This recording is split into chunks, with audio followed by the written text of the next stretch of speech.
Welcome to the East Lansing City Council regular business meeting of May 26, 2026. The meeting will come to order. Could we have the roll call, please? Councilmember Whalen. Here. Councilmember Meadows. Here. Councilmember Singh. Here. Mayor Pro Tem Grigsby. Here. Mayor Altman. Here. I will move approval of the agenda as presented. Is there a second? Second. Okay, motion by Altman, second by Meadows. I will. Is there going to be a consideration of an amendment to the agenda? Yes, that was going to be my next motion. I apologize. No problem. So I will now move to amend the agenda to add item 5.4 under the business agenda to enter into closed session to discuss and consult with the city attorney regarding privileged and confidential attorney-client legal correspondence exempt from disclosure by state law under MCL 15.243 sub 1 sub G as allowed under subsection 8 sub 1 sub H of the Open Meetings Act, and to also add item 5.5 stating that upon return to open session, City Council may take action regarding matters discussed in closed session. So that is my amendment to the agenda. Is there a second for the amendment? Second. Amendment by Altman, second by Meadows. This amendment requires unanimous consent. Any discussion? All those in favor say aye. Aye. Any opposed? None opposed. That motion passes. The agenda is amended. So the motion now is on the agenda as amended. Any further discussion? All those in favor say aye. Aye. Aye. Any opposed?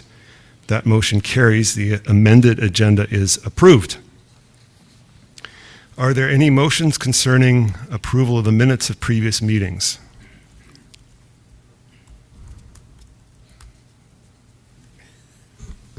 I'll move to approve.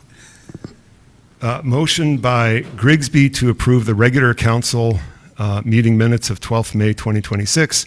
Second. The regular council special meeting minutes of 21st May 2026.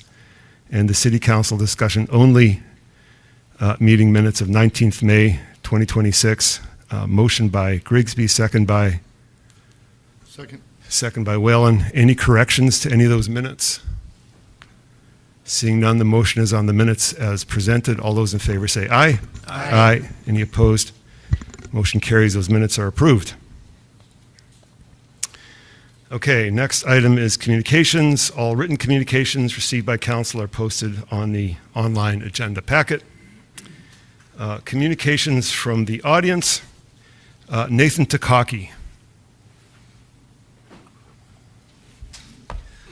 Thank you very much. I deliver this on behalf of my wife, Abigail. She's a crisis advocate for the MSU Center for Survivors and was called in to assist with someone in need immediately prior to this, but I feel strongly enough about this to share on her behalf.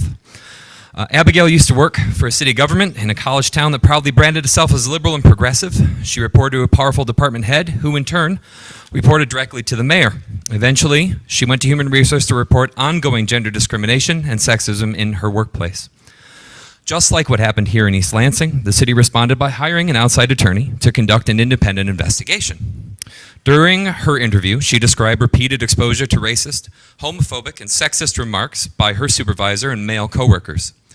She explained how she faced retaliation after reporting misconduct to HR and how her qualifications and professional worth were constantly undermined. She documented delayed raises, unequal treatment and promotions, hostile behavior, verbal abuse, intimidation, exclusion from meetings and communications, and repeated efforts to obstruct her ability to do her job. She described being called neurotic, crazy, and so far gone. She and I can describe the anxiety, panic attacks, sleeplessness, and severe stress that followed. But they all could not simply take a woman at her word, even when she had documentation, so the attorneys hired by the city to protect the city also interviewed her counterparts, half of whom were the very men directly benefiting from the discrimination and behavior that she had reported. And so the danger meter returned back to zero, and the investigation concluded that, based on the preponderance of the evidence, her allegations were unfounded.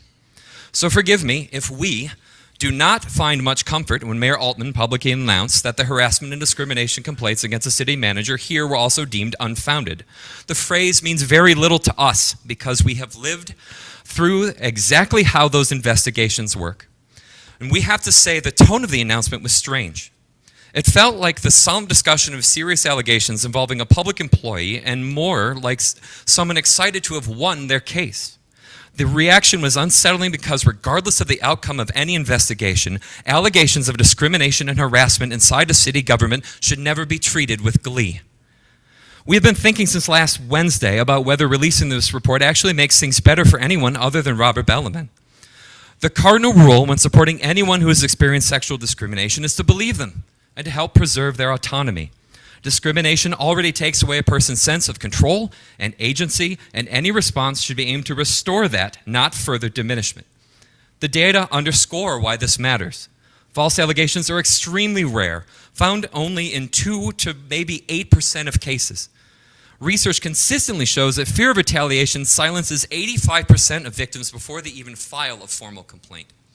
From this perspective, the Council's primary responsibility should be to ensure policy that will empower employees to make informed decisions about whether and how to come forward. Instead, you released a report without the knowledge or consent of the employee affected and reinforce the position of the most powerful employee in the city. It raises a difficult and unavoidable question. When employees are being mistreated, how would the conduct of this council lead them to reasonably conclude that they will be believed?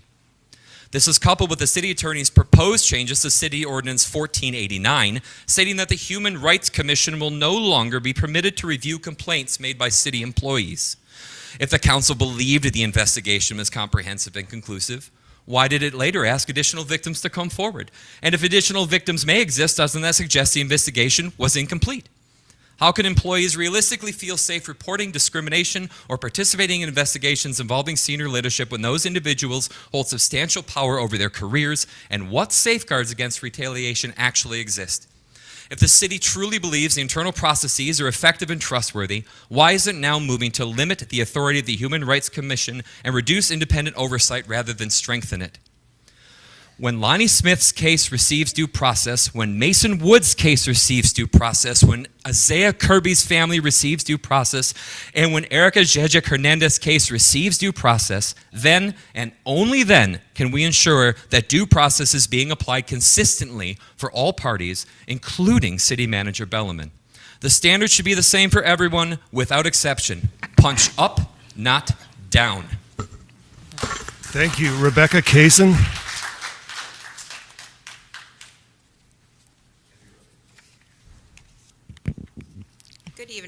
Good evening. My name is Rebecca Kaysen. I come here as a private citizen, not on behalf of any commissions, organizations, or campaigns I am associated with. Tonight, we're being told that the Human Rights Commission is the problem. That's some Darvo shit right there. For those of you who don't know what Darvo is, that is something that's talked about a lot in domestic violence spaces. Deny, attack, and reverse victim and offender. All of a sudden, you guys are the victim right now. So let's be very clear about how we got here. We're not here because of a rogue commission. We're here because of the actions, particularly the failures of city leadership. It started when the police chief chose to put a suspended officer back on the streets before the end of his suspension. The officer then pepper sprayed 2 innocent young men, Lonnie and Mason. The chief had proof they were innocent, she knew it, and yet 3 weeks later, the department put out a press release portraying them as criminals. Then the chief went on television and said that minorities are coming to East Lansing to commit crimes. Not only were those comments harmful and inflammatory, but the city manager himself acknowledged that they were racist. Yet, despite that acknowledgement, Jen Brown remained in her position without any accountability, or at least anything meaningful. At any point in the process, the city could have chosen honesty. The city could have apologized. The city could have acknowledged harm. The city could have worked towards repair. Instead, the city doubled down and then tripled down. And so let's be honest about something else. The Human Rights Commission did not go looking for this fight. That complaint should have gone before the Police Oversight Commission, but months ago, this same body stripped them of their authority. So when Lonnie and Mason had nowhere else to turn, the complaint came to the HRC. And when it did, the city refused to engage in good faith. Instead of transparency, they sent attorneys to intimidate volunteer commissioners who are serving this community. Instead of accountability, they obstructed the process at every turn. And despite all that, after review, the HRC was able to get enough evidence to find in favor of Lonnie and Mason. So now, instead of this body reflecting on why this happened and trying to make things right, the council is attempting to gut the authority of the very commission that dared to hold the city accountable. That is not reform, that is retaliation. Yet again, I'm going to remind Councilmember Mark Meadows of something he said on the campaign trail. There's no going back on DEI. Gutting the Human Rights Commission is exactly that. You cannot claim to support civil rights, equity, and inclusion while dismantling one of the few bodies willing to stand up when the city fails its residents and guests. Tonight is not a test of the Human Rights Commission. Is it a test whether this council believes accountability should exist at all, especially when it is uncomfortable, politically inconvenient, or directed at city leadership? The residents of East Lansing are watching. The residents of the region are watching. And we all know exactly how we got there. So I'm going to ask each of you, how do you want to be known in the history of this city? Because your vote tonight will define your legacy. Thank you. James McCurtis, Jr.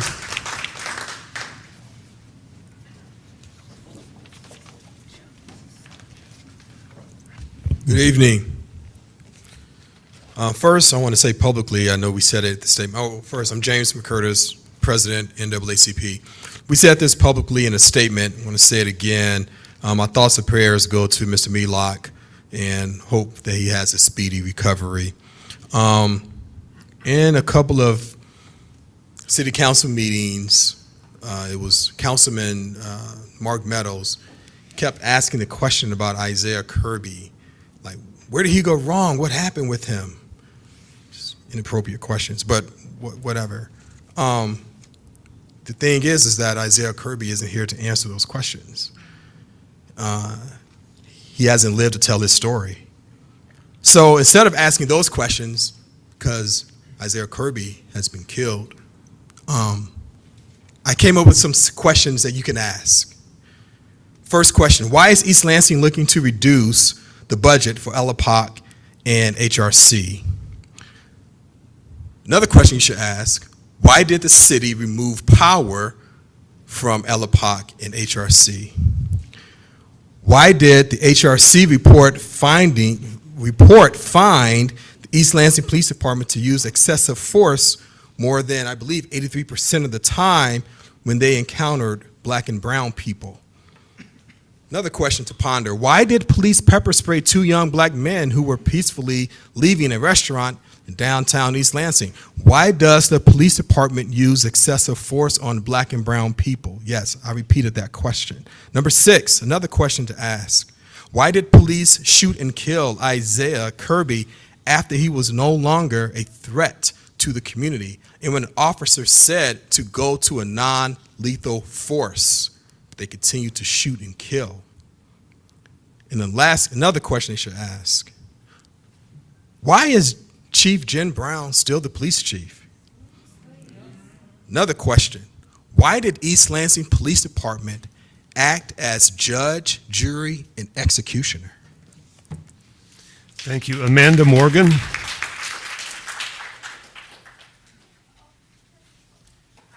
Amanda Morgan. I am here as a community member.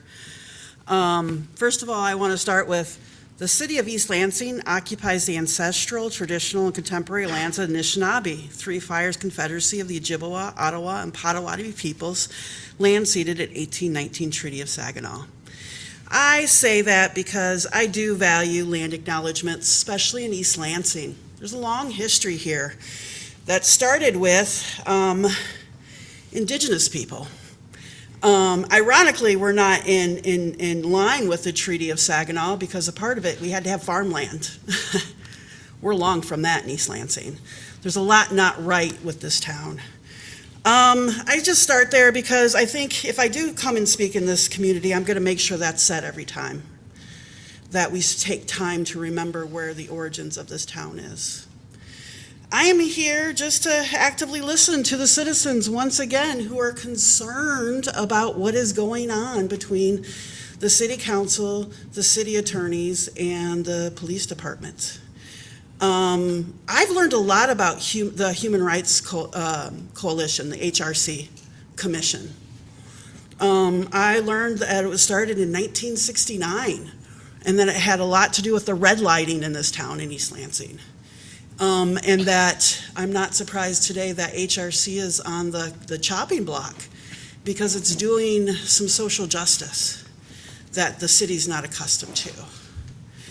I don't know if it's because you all are personally, you are invested in making wrong decisions, or if you're just really stuck in a bureaucratic system that just sterilizes what's happening in this day and age.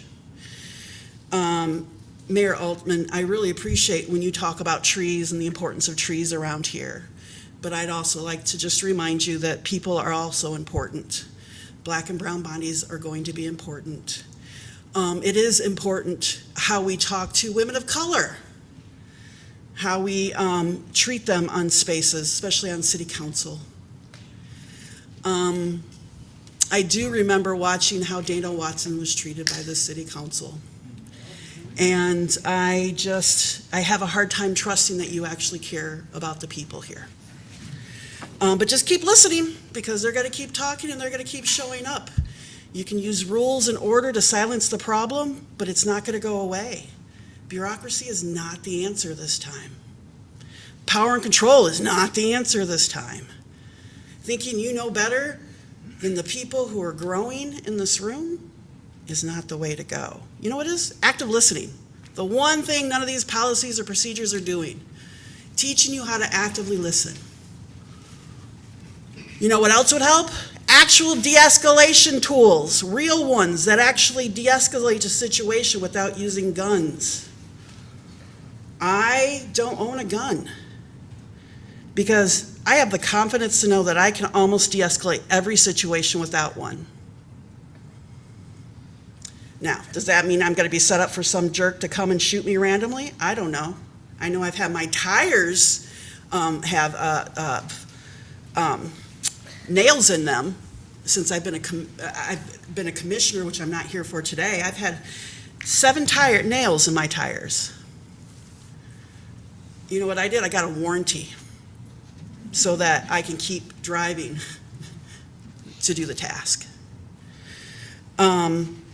I'm really here to just remind you again that the individuals here are talking and they're speaking up for a reason, and they're not going away, and you're getting some bad advice.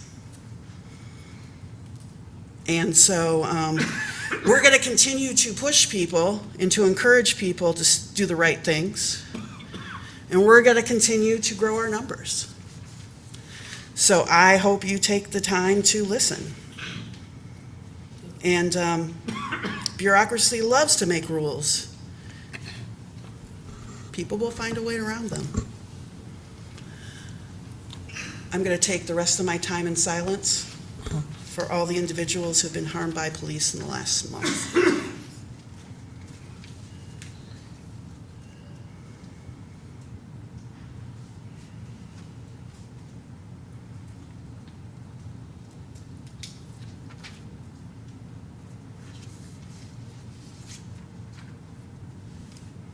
Thank you.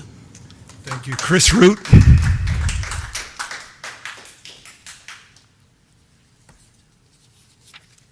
My name is Chris Root. I'm a resident of East Lansing. I'm a member of the Police Oversight Commission. I'm here as an individual. I noticed that there is not a packet of written communications this evening, so I do want to make sure that people have the opportunity to know that the Use of Force Committee did send a memo to the council last week, which I anticipated would be in the written communications. It is about the $6,000 that the committee and the commission asks that the council add back to the fiscal year 2027 budget. It was removed from the commission budget on the understanding that it hadn't been spent for a similar purpose the previous year, so it was taken out, and then that rationale was realized to be inaccurate. So the city manager said he wasn't putting it back in, but you all could. So we are counting on you all tonight, taking the effort to pass an amendment to put the $6,000 back. The reason is that it's not just $6,000. It is the difference between there being an annual report about use of force incidents in the city for 2026, or there not being such a report. That is what that money is for, so that we can hire somebody to do a summary and statistical report of use of force instances. It's incredibly important to have an annual perspective, and it is incredibly important to do it every year, so you can see trends and there isn't a loss of data partway through. Please add that $6,000 back. Very briefly, I also want to speak to the HRC amendments being on tonight's agenda, with the plan to have a second reading next Tuesday, which is usually, second reading is usually the vote. As you can probably imagine, knowing that I'm a member of the Oversight Commission, this feels like deja vu.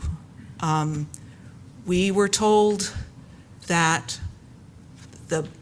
about 3 dozen amendments to the LEPOC ordinance were necessary because of provisions of the collective bargaining agreement that the council had approved. The council was given a memo identifying which sections of the collective bargaining agreement required particular amendments in the ordinance. The community was not given that document. We fought for, I don't remember, 6 weeks, 4 weeks, 2 months, I don't remember exactly, to be able to get a copy of that memo so that we could study it. The commission came back to you saying, we see that these amendments are required by the CBA, and we see that there's some others that we believe are not. What we're seeing tonight is the memo about the HRC says there are federal laws, there's state laws, there's charter provisions, there's council rules, there's human resources policies that justify these amendments. That paragraph and that bunch of amendments does not prepare this city for a discussion of what what is being proposed. I know you all didn't write it, but it got written. And I think it is crucial that there be a serious conversation which members of the community participate in about what the importance of the HRC is, what powers it has had, why historically it has had them, and if there really is some law that has changed that requires that there be a change, let's talk about it. If not, we really need to have a serious discussion about what we need in this community, and there needs to be time for that engagement. So please do not vote on it next week. You have 30 seconds Thank you. remaining. Thank you, Sarah Recco.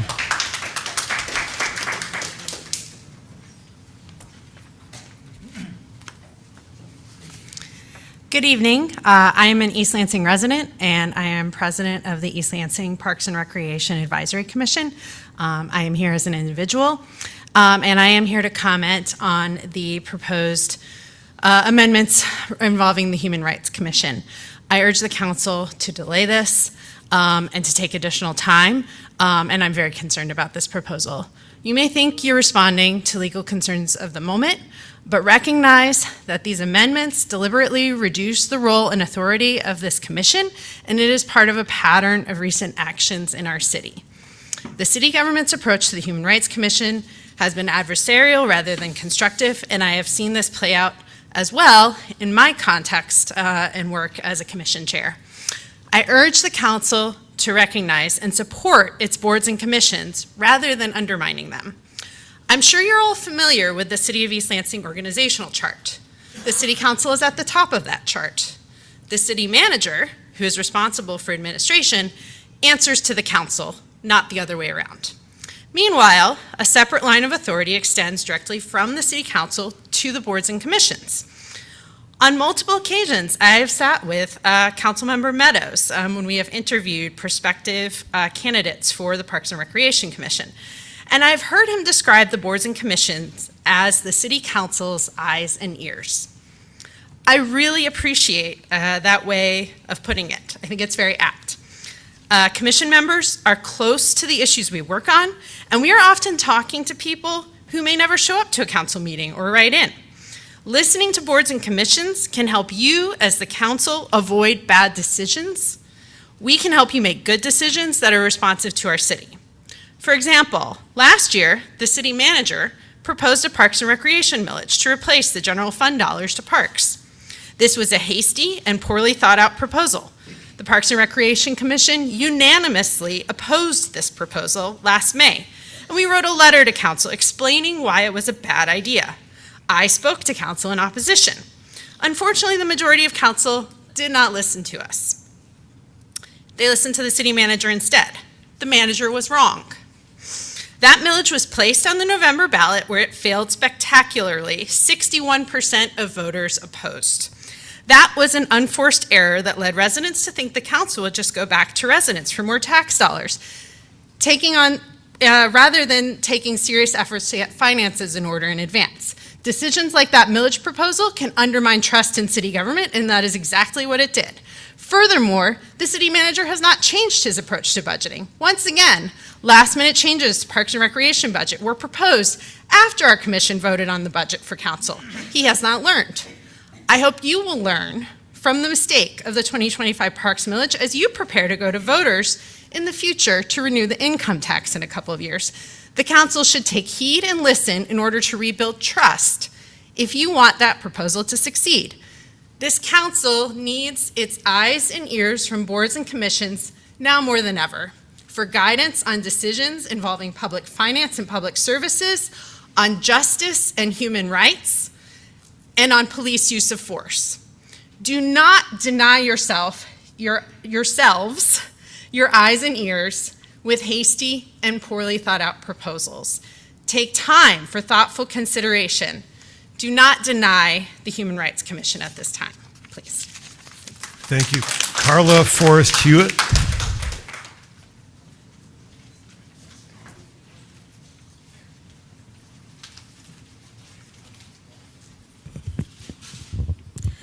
Good evening. I'm here tonight to demand that the council assess the current circumstances of the East Lansing city government through the lens of rigorous social reimagination. Ruha Benjamin calls on us to see that institutional structures are of human design and therefore limited to our sociological imagination. With that said, a flawed governing structure that minimizes feedback and insulates decision makers from transparent actions for accountability is bound to human error and prejudice. The current circumstances we are under are not destined or inevitable. They are directly related to decisions that are made by those who have power in our city.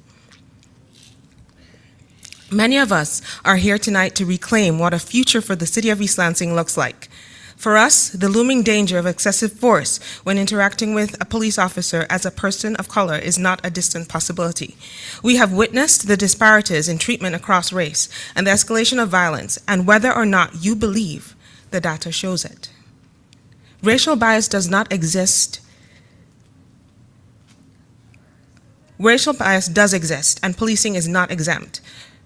Chuck Grisby, while serving on the HRC in 2021, stated that quantitative statistics on police stops clearly shows a bias towards stopping African American men. He called the numbers a horror show, and even went on to warn council that we won't stop bothering you about these issues, including officers traumatizing communities.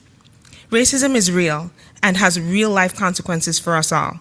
We are not offering up hate or retribution, and we are not distressed without cause. We are asking, challenging, and demanding inclusive, transparent change. We are asking for better. We all deserve better leadership. Mayor Altman, I'm calling you in to reevaluate the choices you have made so far and the words that you have chosen to speak. Can you do an objective audit? We are witnessing an undeniable collapse in the city's leadership that is dismembering moral and civil rights safeguards. These safeguards were hard fought for and won. The escalation of police violence and has continued under your watch, which is directly related to the increase in litigation cost. With the supposed budget deficits, and choice to spend additional money on policing while all this is transpiring is a clear indication of callous indifference.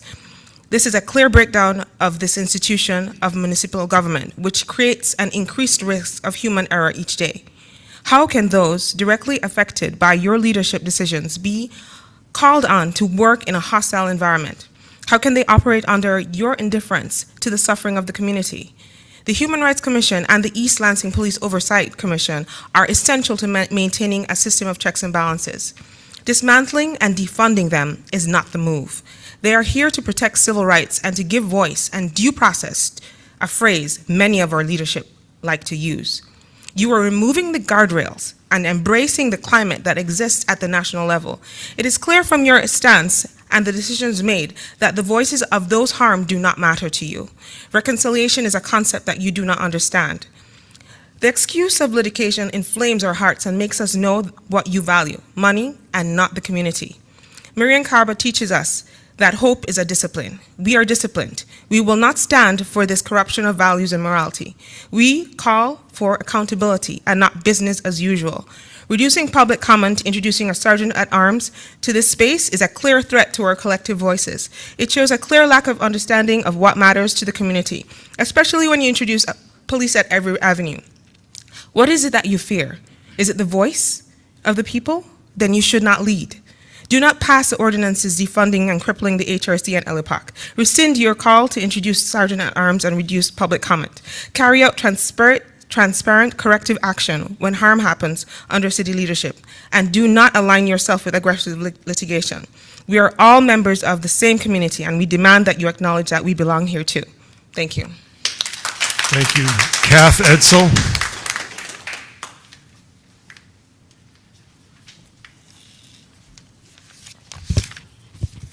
Difficult following that brilliant statement by Carla. She also gave you a pretty specific list of demands for those of you looking for things to act on. In 1962, only 8 years after the Brown decision, 87% of white Americans believed black and white children had equal educational opportunities. A year later, before the Civil Rights Act and the Voting Rights Act, 67% of white Americans believed black people had all the same opportunities as white people. The idea that racism does not exist or is over is not a new idea. White people have historically denied its existence because without deniability, they might have to admit their achievements were not earned in a fair race and that they might have to do something, anything. For months, communities, though not the community you care about, Mr. Altman, because you report to only those who want clean streets and a balanced budget, have come to you and demanded accountability, and this body has replied, we must follow process. What you refuse to see is that process has always been created to maintain white male wealth and power. Or as Audre Lorde said, the master's tools will never dismantle the master's house. What you refuse to see is that process has always been, the Miller-Canfield memo is a perfect example of process that is created to come to the best outcome for the white male establishment. First, the city chose who to do the investigation, and the city's main goal is not to expose itself to liability, but to defend against that possibility. In fact, the report concludes that this was the goal by stating, the concerns raised by Zydick do not, in our view, present significant legal exposure for the city at this time.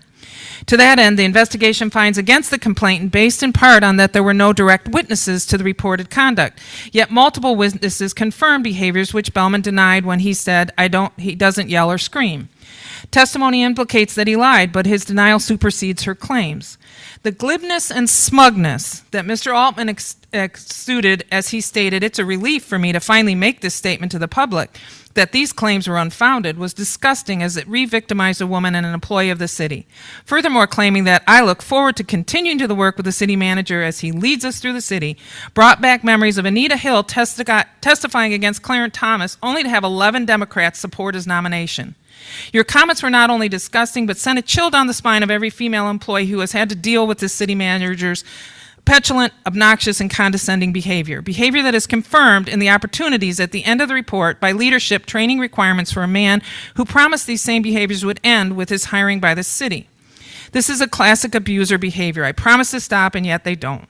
However, based on council comments, no effort has been made to consider the climate assessment or to meet informally with staff where they are provided anonymity. Instead, you wash your hands clean by encouraging more women to step forward, only to be gaslit by the investigators, the city manager, and the mayor. Prior to his departure from council, Mayor Brookover requested an independent investigation following the pepper spraying of Lonnie and Mason and the chief's racist remarks. At an ensuing council meeting, Councilmember Watson followed with a very specific motion to hire an independent investigator. So who did the city hire?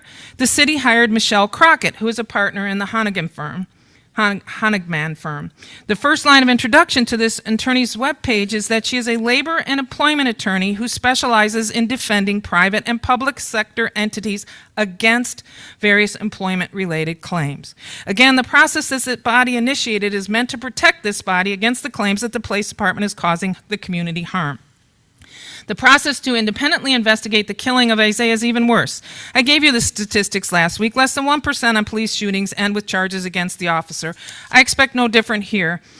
And what I expect is a mayor who will excitedly pee himself when the Michigan State Police refuse to charge any of the involved officers, and he'll see that as vindication. Refusing to see that the police investigating the police has never led to change or accountability because it was never meant to lead to change or accountability is white supremacy. Add to that qualified immunity, and police were never supposed to be held accountable as long as they do the work of the white and the powerful.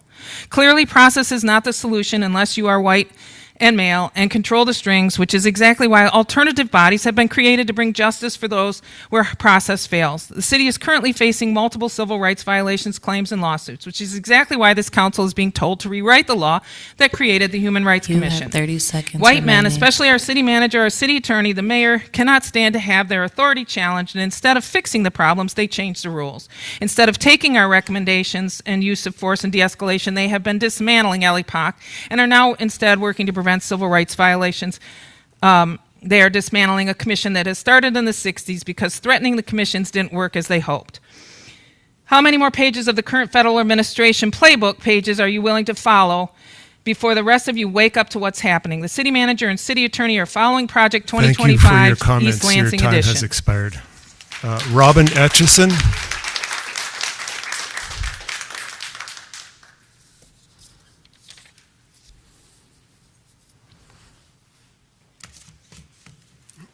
Due process. Due process. 17 bullet holes. Is that due process? Perhaps for some, perhaps not for others. Due process. Mr. Melock, first of all, let me address the elephant in the room about the assault on Mr. Melock.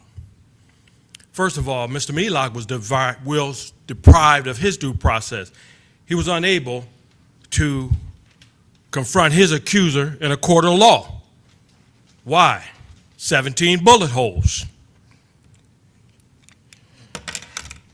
You've heard from the people. You've heard from people of East Lansing, their discontent. You heard from the people in Lansing of their discontent. You heard from the students of MSU, their discontent.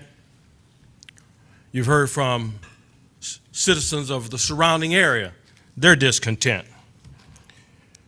Some of these people voted for you.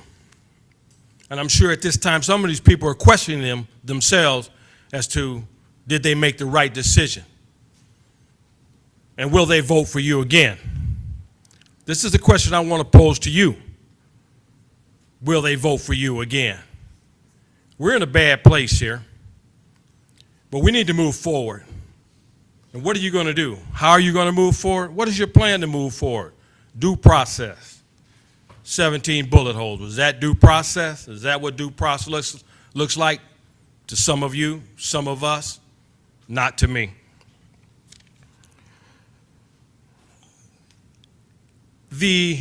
And here again, I hope that you have all viewed the body cam footage, the other private footage of the officer-involved shooting.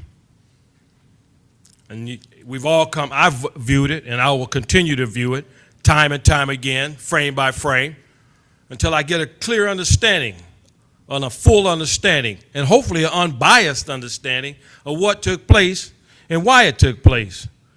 I understand deadly force. and that I understand at deadly force at times is needed to be used. I have 3 police officers in my family. We've talked about it. We will continue to talk about it. 2 are retired. 1 is still an active police officer in a major metropolitan community. Due process, 17 bullet holes. I'll never forget it. I'll never let you forget it. Transparency and accountability. All I've gotten in the times that I've been here in East Lansing trying to function is words, lip service as far as transparency and accountability. But the actions that I've seen taking place on this city council is quite contrary to their commitment to transparency and accountability. I'm fully persuaded that if transparency and accountability would have been accepted wholeheartedly by this council, reinforced by this council and the police chief, that this incident would not have resulted in 17 bullet holes and an individual dead. An individual deprived of their due process, that they were not able to be arrested, charged, and judged by a jury of their peers. Due process.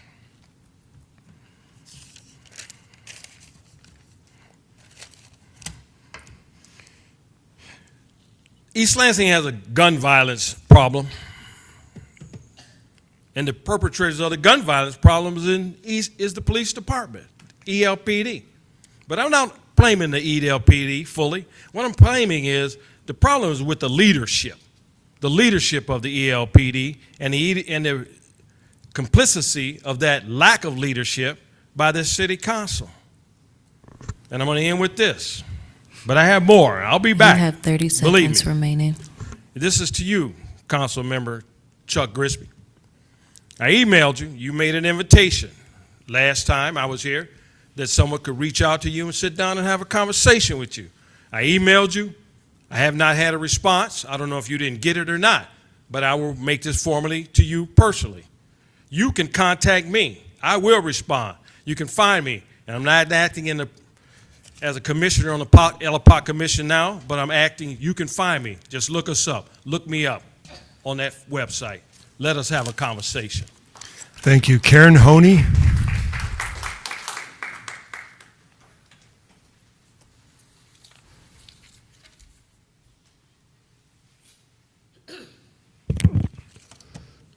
Good evening, members of council. You all may be tired of seeing me standing here at this podium, and believe me, I too am tired of standing here at this podium week after week, month after month. I have tried asking nicely. I have tried appealing to your humanity. I have tried appealing to your common sense. I have tried appealing to your legacy. I have tried shaming you, and yet nothing seems to get through. In fact, it seems that rather than showing a willingness to listen with an open mind and to work together to find solutions to the issues we bring before you, you choose to double down on your agenda of silencing the voices of marginalized communities, protecting racist policies and practices, and upholding white male supremacy.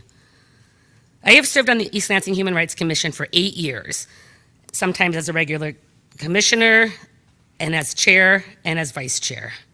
For the first 6 years, although we may not have always seen eye to eye, the Human Rights Commission maintained a functional working relationship with the council and city leadership, rooted in mutual respect, with the goal of working together to ensure that all people, and particularly those from protected classes, felt a sense of safety and belonging in the East Lansing community. In the last 2 years, that relationship has become adversarial and even toxic.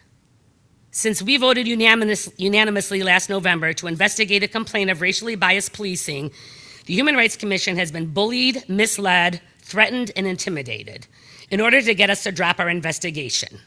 When none of those tactics worked, the city chose instead to rewrite an ordinance that was written in the 1960s when the Human Relations Commission was first established to address racial disparities and redlining in housing. Dr. Robert L. Green sat on the first Human Relations Commission, which is now the Human Rights Commission.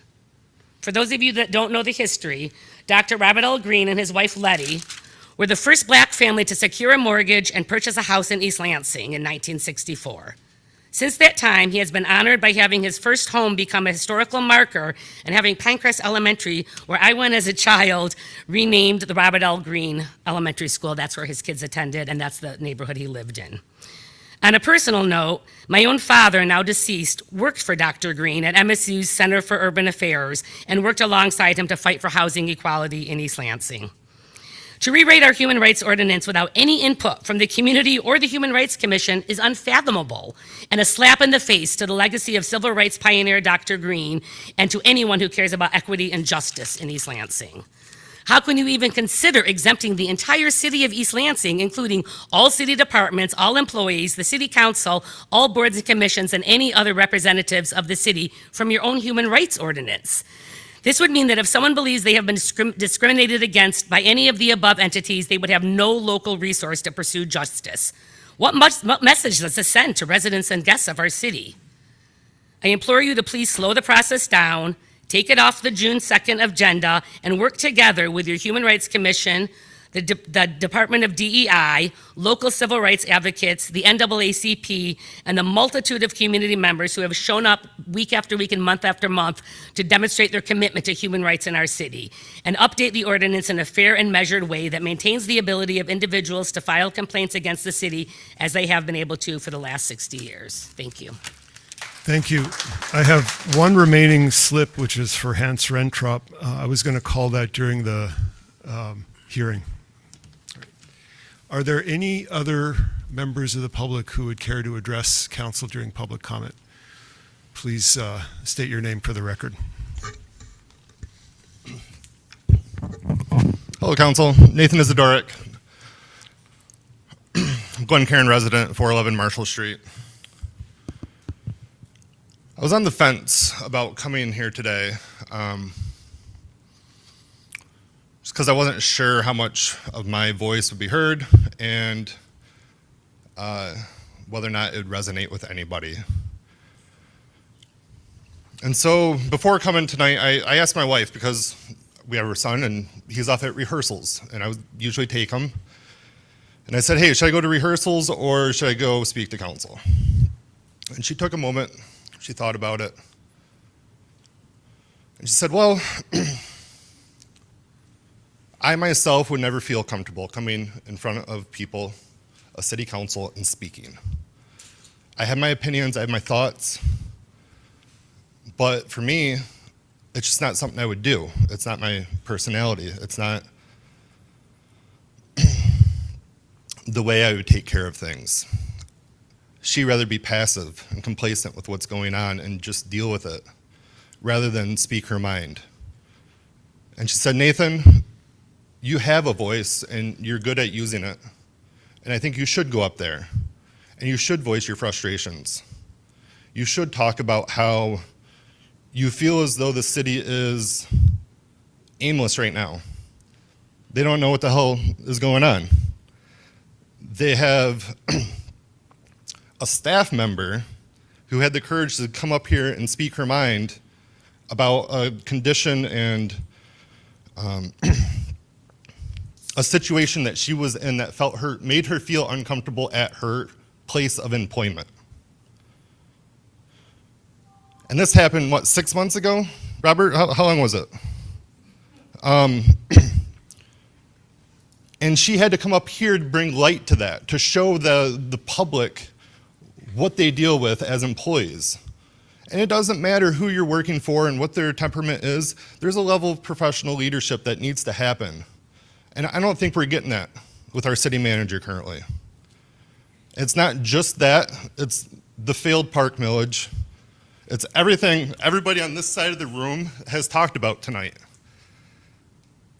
I don't think I need to repeat it because it's been heard. It keeps coming up. I looked at the agenda, none of this stuff's even on the agenda. We're talking about building ordinances and zoning compliance ordinances. And yet the first 45 minutes of the meeting has nothing to do with any of that because Mr. Bellman is still here. And I think all these people are asking, hey, can we rip off the Band-Aid and start anew? And you guys have the power to do that. And by sitting here, like everybody else has said, and keeping it Status quo isn't helping anybody out. It's not helping us rebuild as a city. So please, read the temperature, read the room, use your power and make a decision. Thank you. Thank you. Is there anyone else in the room who would like to address the council?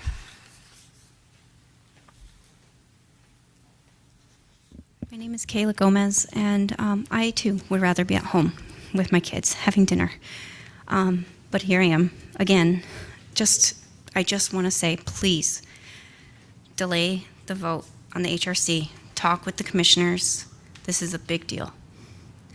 And I want to remind you, you are the head of our city. You make the decisions. The city has been very clear. We need Jen Brown gone, and at this point, Bellaman too. That's all. Thank you. Thank you. Is there anyone else who would like to address the council?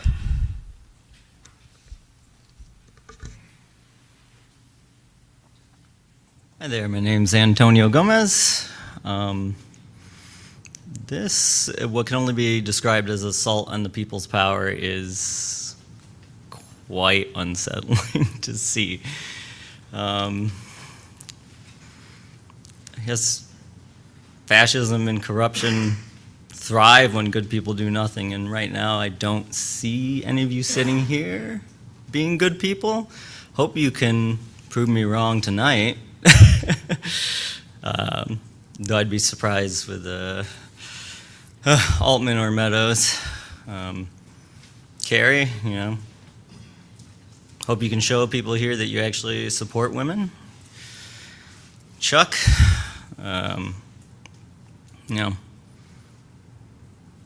can really only see this as one way if you go through with this, and that is that even Custard had his natives, so it's terrible. I don't know much about you, but hope you can prove me wrong about how I feel about police officers as a whole, former or not.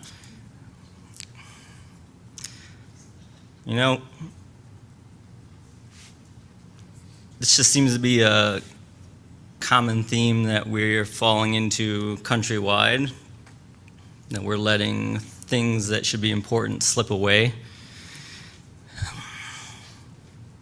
I guess I'll leave this on one thing, is like, history's a crazy thing. There were Nazis who thought they were good people. Thank you. Is there anyone else who would care to address the council?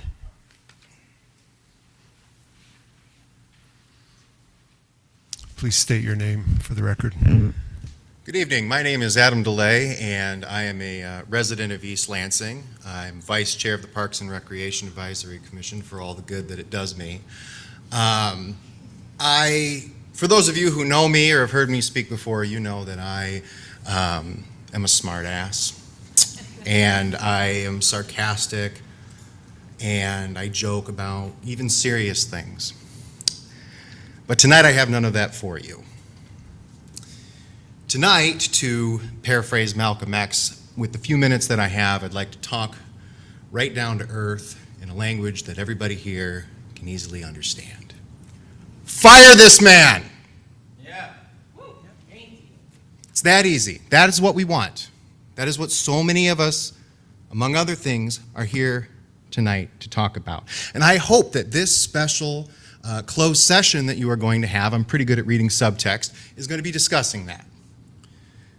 Last week, I saw several council members come out of the closed session and with a look of concern and giving comments of concern, 3 out of 4 of you. And I heard what you were saying. If you have problems, speak up. We need you to speak up. Again, I'd like to read the subtext on that as, we don't want to pay him $180,000 next year if we fire him. So please speak up so that we can fire him with cause, because you all know you don't need a reason to fire this man. It's right in his contract. Ask George Lahanis. And so, while I understand no one wants to pay the man $180,000, Don't put that burden on city employees. I don't want to pay them, but I want them gone. And I don't want any of these people to feel like they have to speak up in order to goad you into doing the right thing. I will say this.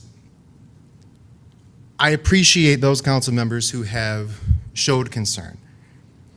I do not know how it is you could read this report, look out into the community and say, oh, what a relief it is. Or say, he has my support. We're going to move East Lansing forward. We're going to make East Lansing great again. So let me ask you this, Mayor Altman. You, when you ran in 2023, one of the things that's still on your website, it says, big problems right now with the stability of city government, right? We all act like Ron Bacon was some dictator. And you ran and said, there's so many people who are resigning, who are leaving, and I'm going to make East Lansing stable. I'm going to bring stability back to city government. So let me ask you this. Can you look me in the eye? Can you look these individuals in the eye? Can you look these city employees that you profess to care so much about in the eye and say that the things that you have done and the things that you have said over the past several weeks have made this city more stable? Blink once for yes. See, I said I wasn't going to be a smart ass. I know. Councilmember Grigsby, one of the things that I hear you talk about is the work, that you are here to do the work, and I believe that. And I have seen the frustration that you have exhibited when you talk about being hamstrung by bureaucracy, and I know that's frustrating. This is not that situation. This is easy as can be. If you're looking for the work, there it sits. It's right there. Councilmember Whalen, I heard you talk about concerns over limiting public comment from 5 minutes to 3 and that it would have a chilling effect if we didn't lower it because some folks may not feel like sticking around that long. I ask you this, if you are not going to take action following this complaint and then say, please everyone make a complaint, that to me is a much more dangerous chilling effect.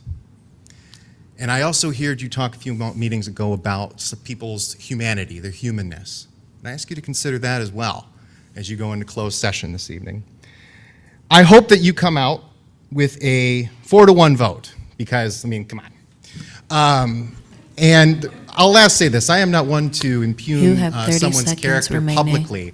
But if we wonder why it is the mayor is so eager to say, there's no problem here, I am relieved, ask any of these council members, staff, which council member do you see coming in and out of City Hall and in and out of the city manager's office most often? One city manager said, I don't think Eric will vote to terminate because he would lose his puppet. So I will accuse you, sir, of putting your personal politics and policy above that of the well-being of city employees, above the well-being of these residents. And I hope you resign. Thank you. Is there anyone else who would like to address the council?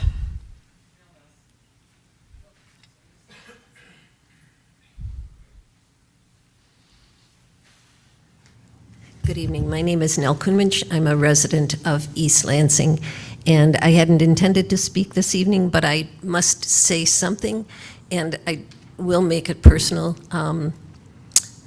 Mayor Pro Tem, we worked together a number of years ago on a draft of an ordinance that needed to be cleaned up because there was way too much room in it for inappropriate treatment by the police of anyone in our city. And you worked with me and a whole group of people. It wasn't just the two of us, it was a group of people. It was part of the community. And we came up with a proposal. And I, to this day, can't tell you whether that was adopted in all of our recommendations, but I know most of our recommendations were in fact accepted.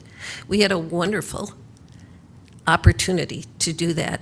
And I'm disturbed to hear that there is a motion to change our Human Rights Commission without any input from the Human Rights Commission, without any discussion with the community. And I know that two of you have either served in the legislature as legislative staff, and know what transparency is about, and I believe the other three of you who haven't know what transparency is about. People get angry. People want to be heard. But when they don't get any kind of a response, when they aren't allowed to be engaged in the process, it stops feeling like democracy and it starts feeling like autocracy. And I never thought I would feel that way in my community. And it's feeling less and less democratic as things are moving forward. We can't be afraid of criticism. We have to take criticism. We all get it. And when we put ourselves out there as elected officials, we get criticism. And some of it might be unfair. Some of it probably isn't unfair.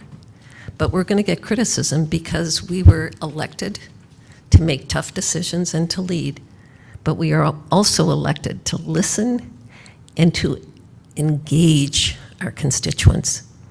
And when you can't do that, then what you're doing is making decisions without any kind of input in a democracy, and that doesn't work. And I would beg you, it's only on that right now that I'm making that comment, but on the Human Rights Commission, I think it's an important commission, and I think it's terribly important that if you're going to change its structure, and you're going to change its authority after many, many, many years, I think that you owe it to the community and to the members of that commission to have public discussion in detail about what you're doing and why, and accept feedback and accept proposed amendments from the public.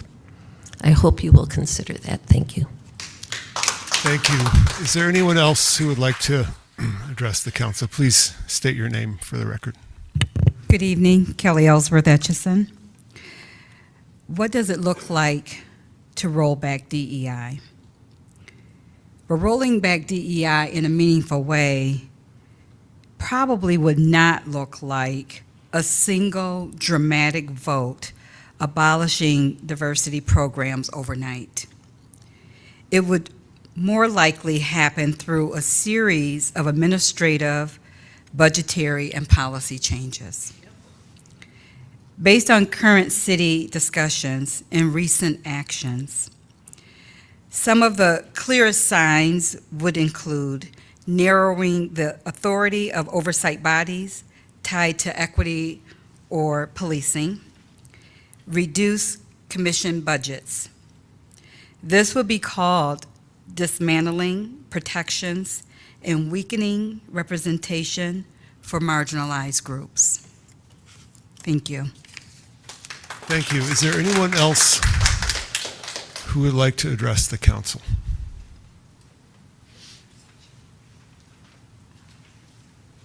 Please state your name for the record. Tajmika Torak. I'd also like to add to the public record that Robert Bellman is a serial perpetrator of workplace harassment and sexual harassment. You failed to fire him, and every survivor and every person who loves them are forced to give public comment in front of him because of you. And that is really fucked up, honestly.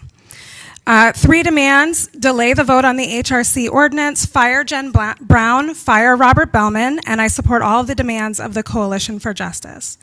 Tonight, I want to make sure that everyone in the room and everyone listening, that the East Lansing City Council is not hearing these requests and demands for the first time.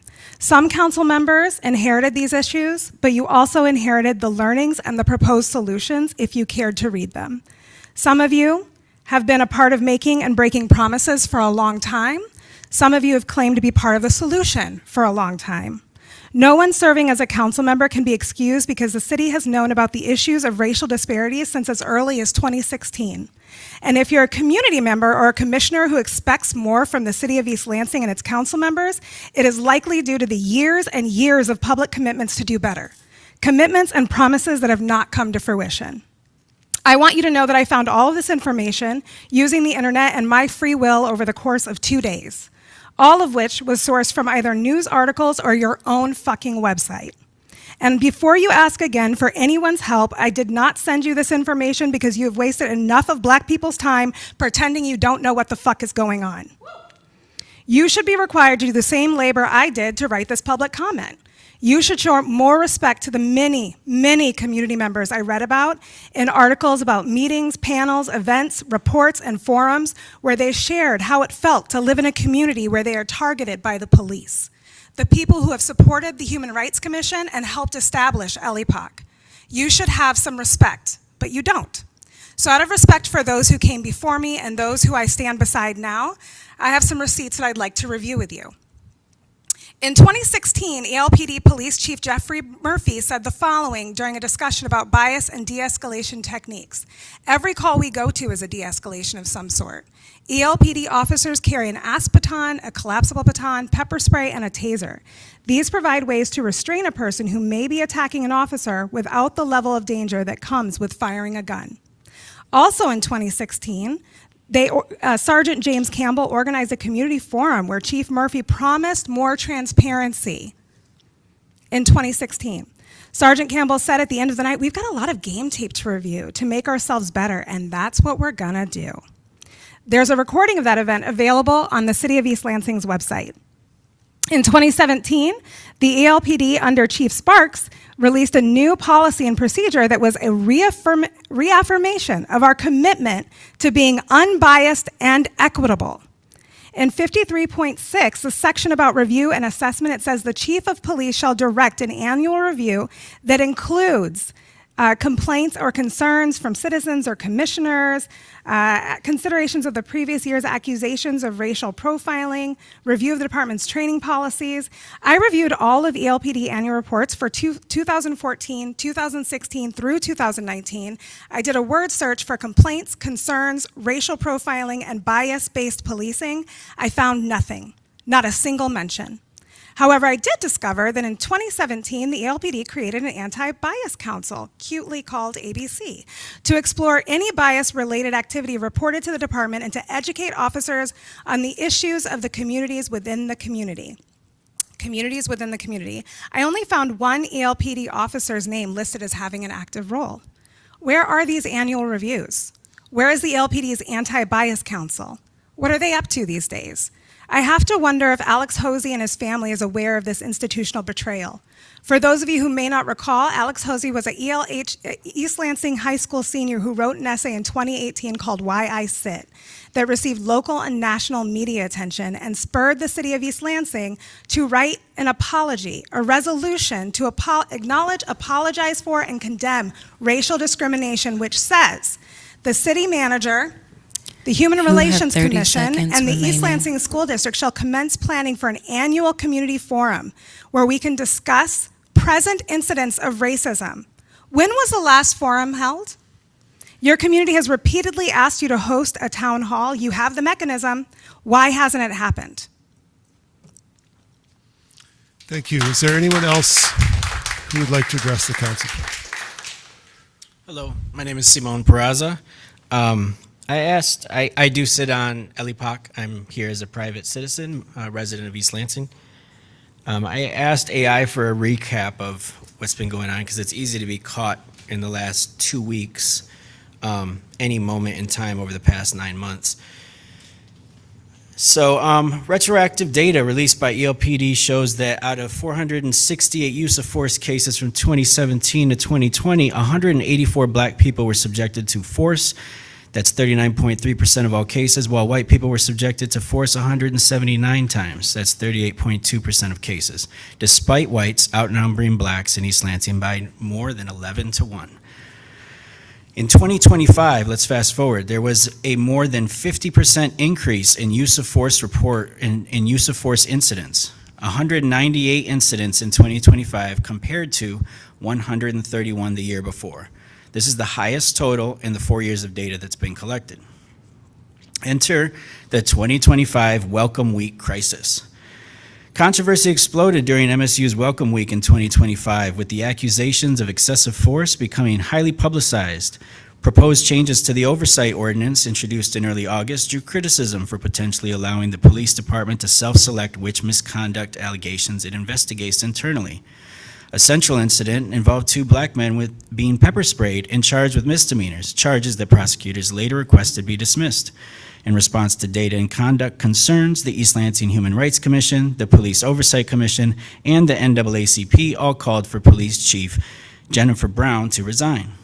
Chief Brown's response to the racial disparity data drew condemnation. She stated that a disproportionate number of minorities come to East Lansing to commit crimes, and as police officers, we are simply responding to those crimes. Enter the simultaneous collapse of oversight mechanisms. Even as use of force spiked, accountability structures were being dismantled. An ordinance passed on October 17th, 2025 removed the requirement to include officer names in use of force reports, amending rules that had been in place since 2021. The ordinance cited confidentiality concerns despite officer names having been included in reports for 4 years. The commission lost investigatory powers and was required to keep more information confidential. Commissioners are no longer allowed to use police employees' names in reports or in their official capacity. Detailed narratives specific to individual incidents, previously included in monthly reports, were reduced to the same generic few lines that provide no incident-specific details during the last 2 months of 2025. AI concluded with the broader picture. ELPD data shows persistent and severe racial disparities in use of force that predate formal oversight, a sharp spike in incidents in 2025, and a troubling simultaneous rollback of the transparency and accountability mechanisms that were created specifically to address these problems. Thank you, AI, for putting it so succinctly. I'll also ask you to please delay the HRC vote. I will ask you to reinstate the $6,000 that was removed from LEPOC's budget to be used for 2025 data analysis. For data analysis, which you know LEPOC has been trying to get from the city. And I say the city because ELPD, including the chief, does nothing without approval and backing from the city's top leadership. The people have been asking for 6 months for city leaders to fire the police chief after being ignored for half a year, the year with the highest rates of use of force ever recorded by EL. People have pivoted to demand city leadership now also fire the city manager. Through process of elimination, it seems the only people left to hold accountable for not firing the chief and now for not firing the city manager is our very own mayor and city council members. Thank you very much. Thank you. Is there anyone else in the room who would like to address the council?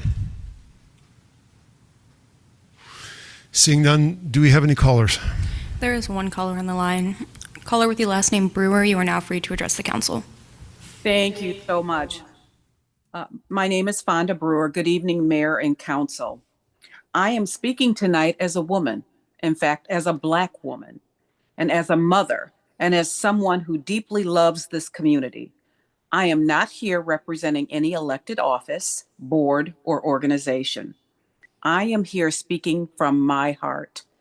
I grew up in East Lansing in the early 70s. In fact, I attended middle school at Hannah, where your meeting is taking place tonight, and then went on to graduate from East Lansing High in 1978.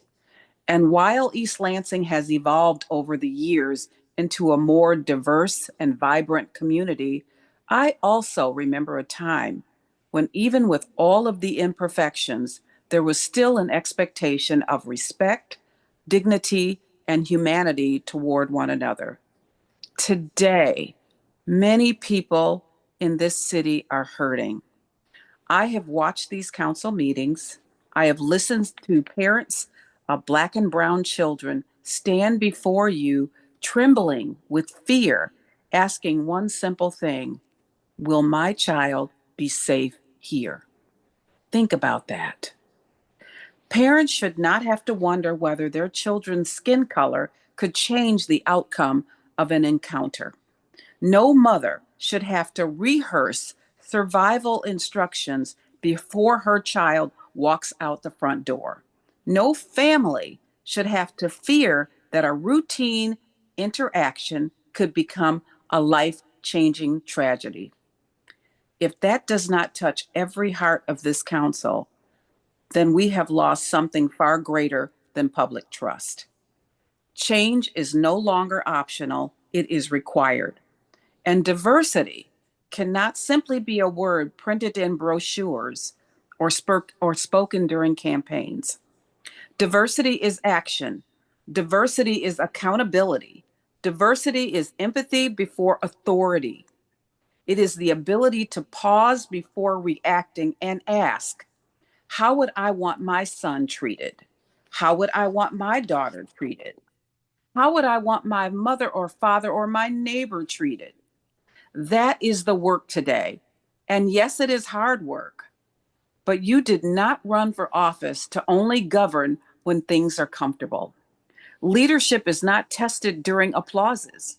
Leadership is tested during moments like this, when people are demanding courage, honesty, and change. Tonight, I challenge this council to do more than acknowledge pain, but to build from it. Create meaningful pathways for healing. Open the doors wider for diverse voices and perspectives. Examine policies, training, culture, and accountability with honesty. Bring community members to the table who see life a little differently than you do. Listen, not defensively, but intentionally, because lives are depending on the very decisions you are making moving forward. We cannot rewrite yesterday, but we can absolutely have the power to shape tomorrow. Dr. Martin Luther King Jr. once said, "The time is always right to do what is right." Well, East Lansing, the time is right. Do not allow these moments to define this city in darkness. Let them become the reason this city chose light. Let this be the moment East Lansing decided that every person, every race, every background, every child deserves to feel safe, seen, valued, and protected. The future of this city must be bright for all people. And the pen to write that future is sitting in your hands.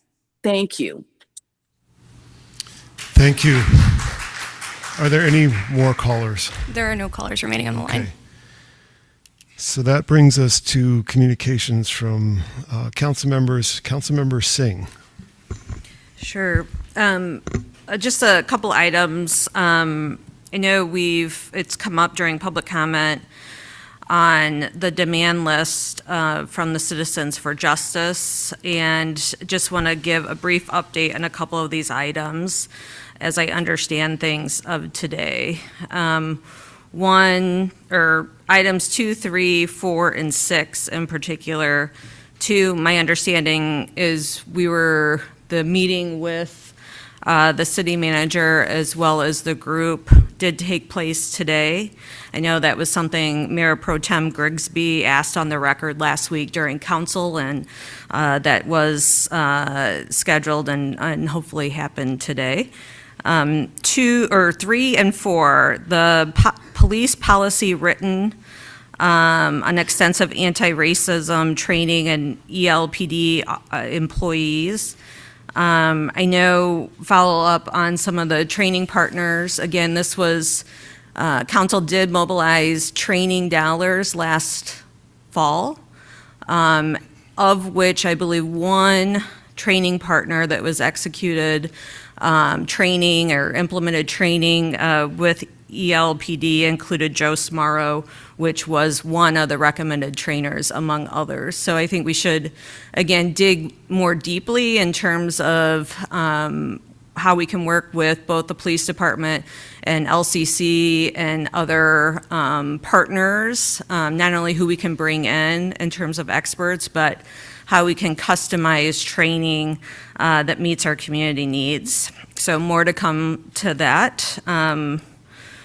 Rewriting police policy regarding de-escalation and use of force. I look forward to having more detailed conversations on specific language, but I know I've had some preliminary conversations beyond what I said on record last week with the LPD in front of us, following up with both our city attorneys as well as some of the folks involved with Citizens for Justice to talk in more detail on those changes that we may be able to mobilize on that front. And then on the number 6, which talks about the funding around LEPOC and HRC, we have that on the agenda later today, so I look forward to that agenda item and hopeful on amendments restoring some of those dollars. That is all this evening. Thank you. Mr. Grigsby.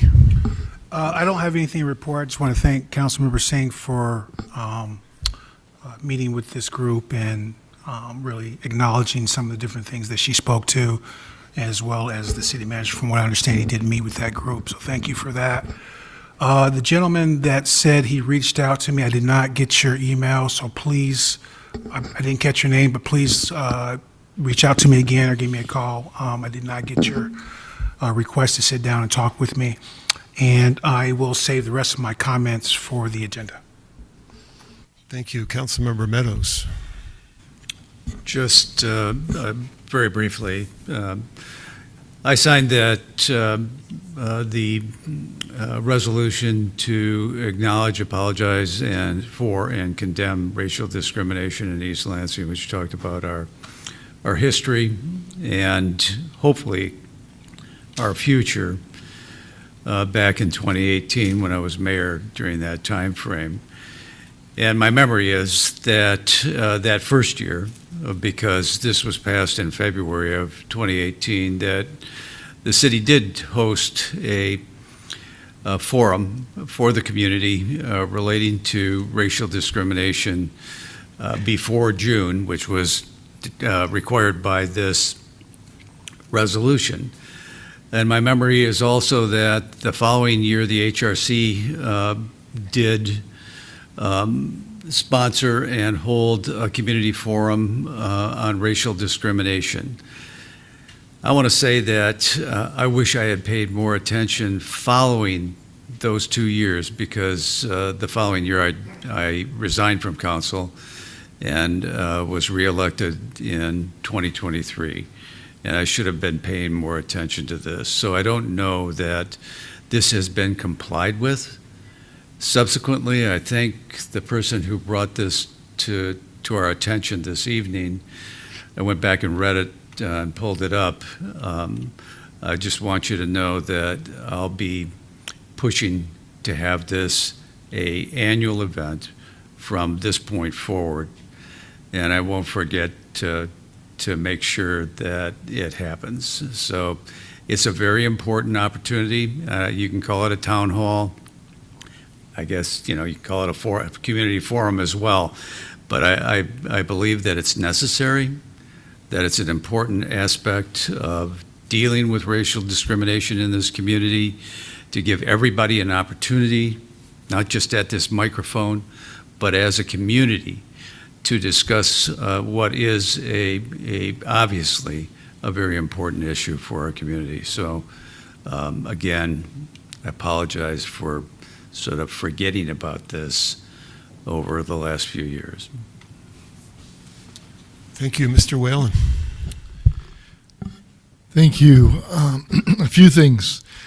Mindful of the holiday weekend we just were able to enjoy, and I'm thankful for the many city staff that did not have a holiday weekend, that they had to work and serve the community in that weekend. We appreciate that, so we can enjoy time with our friends and family while people are out there protecting us and serving as they go. Fire department, public works, many people are out there, the police department, protecting us and watching out for us as we enjoy our time with our family. I did want to mention something several weeks ago, but there wasn't the right time. The Crystal Awards were several weeks ago, and one of the people that were awarded the Crystal Award was Jim Hagan. He sadly passed away this year. Also, many other Crystal Award recipients, I really appreciate what they've done and how they've given to our community and how they've invested in so many ways selflessly. And there's so many different examples of people in our community that have served and given and provided to make our city what it is right now. Thank you. With that, the city manager's report. Mr. Bellman. Sure. My comments I would like to make tonight, I want to direct to the city's workforce. I'm sorry if any of you have felt that I have not been the leader you needed me to be. Each day I strive for the city to deliver services at the highest level possible. But I can do better, and I will do better. I've taken your feedback to heart. Your comments and concerns have not fallen on deaf ears, and I will make positive changes going forward. I care about you, the residents we serve, and our community. Thank you. Thank you. City Attorney's report. No report this evening. Thank you. That brings us to the consent agenda. Mr. Bellman. For tonight's consent agenda, 3.1 is approve the following appointments or reappointments to boards or commissions. Charles Hassman to the Local Development Finance Authority, LDFA, for a full term ending June 30th, 2030. 3.2 is approve a contract change order for an as-needed engineering services with ROWE Professional Services Company in an amount of $40,000 for the design of the Safe Routes to School project and authorize the city manager to sign. Approve a resolution recognizing June 2026 as Pride Month in the city of East Lansing. 3.4 is approve the Local Development Finance Authority, LDFA, fiscal year 27, FY27 budget in the amount of $977,740.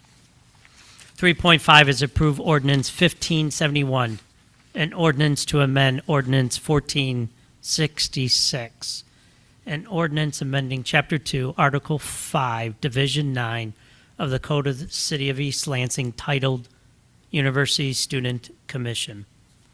3.6, approve a fourth amendment to the lease agreement with Margaret F. Metzger, Kristen E. Metzger, and the Fabian Enterprises, LLC, for a portion of Bailey Street parking lot and authorize the city manager to sign. 3.7 is approve a change order with Lopez Construction for FY26 CDBG Bailey Street project in an amount of $22,000 for a total approved contract amount of $129,268 and authorize city manager to sign. Is there any council member who would like an item or items removed from the consent agenda?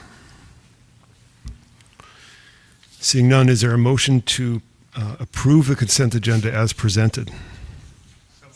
Moved by Meadows. Second. Second by Grigsby. Any discussion of the consent agenda?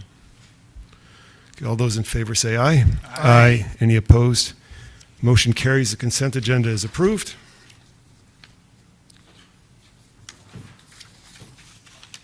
That brings us to the first of three public hearings.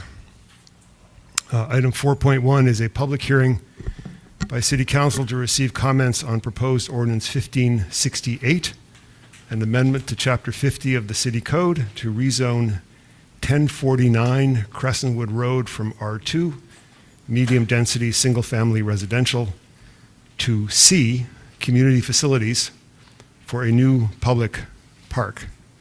Mr. Bartley. Thank you, Mayor. Landon Bartley, Principal Planner. Yes, this request originates from staff.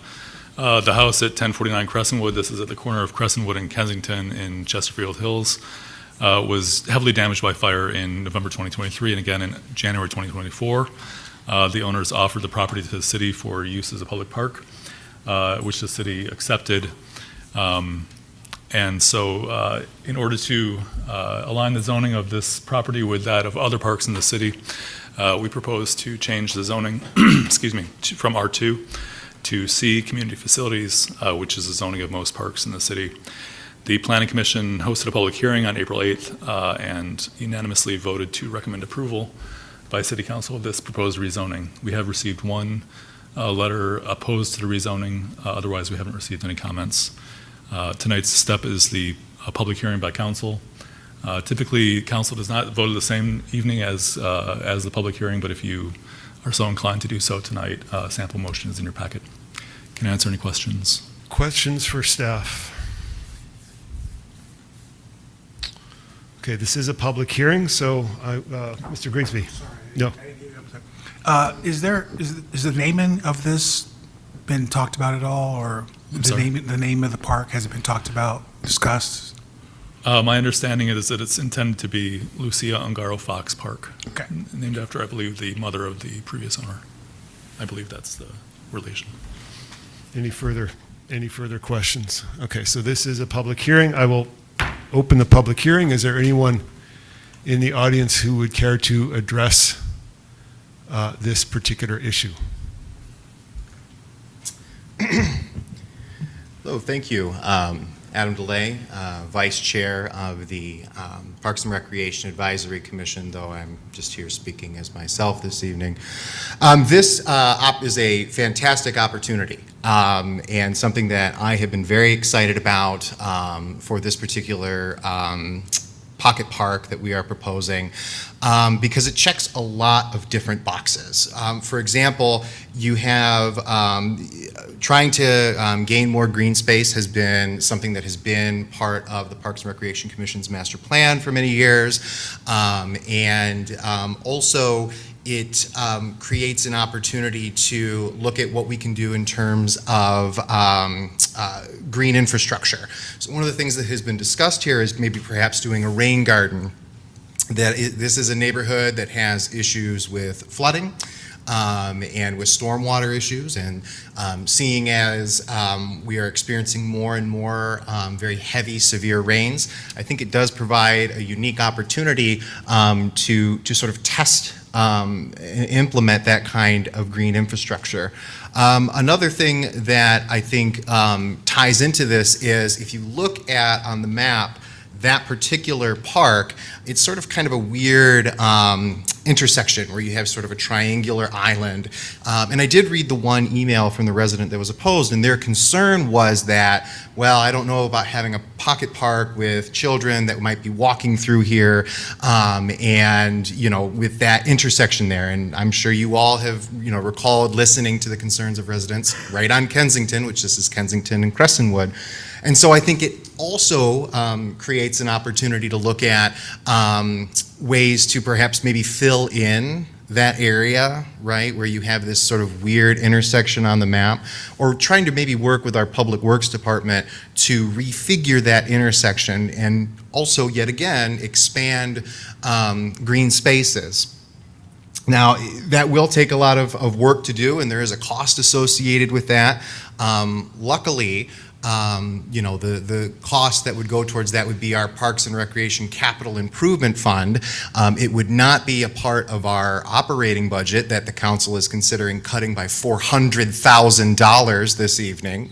And so I ask that you know, take a look and obviously seeing what we can do to make those things a reality. Another piece of that, in terms of how we make that a reality, whether it's through the income tax dollars we get into our capital improvement fund, may be to have to consider grant opportunities. Now, I don't know if that's something that would be subjected to a natural resources trust fund grant, but you know, we'll have to look at some grants. And I know the city really values its grant writers and staff. Mr. DeLay, could you address the council? I am please? addressing the council, Mr. Mayor. I looked over here and just wanted to thank city staff for, especially at the highest level, for the deep respect and commitment that it has for its grant writing staff. And I know that that is something that you would be relieved to hear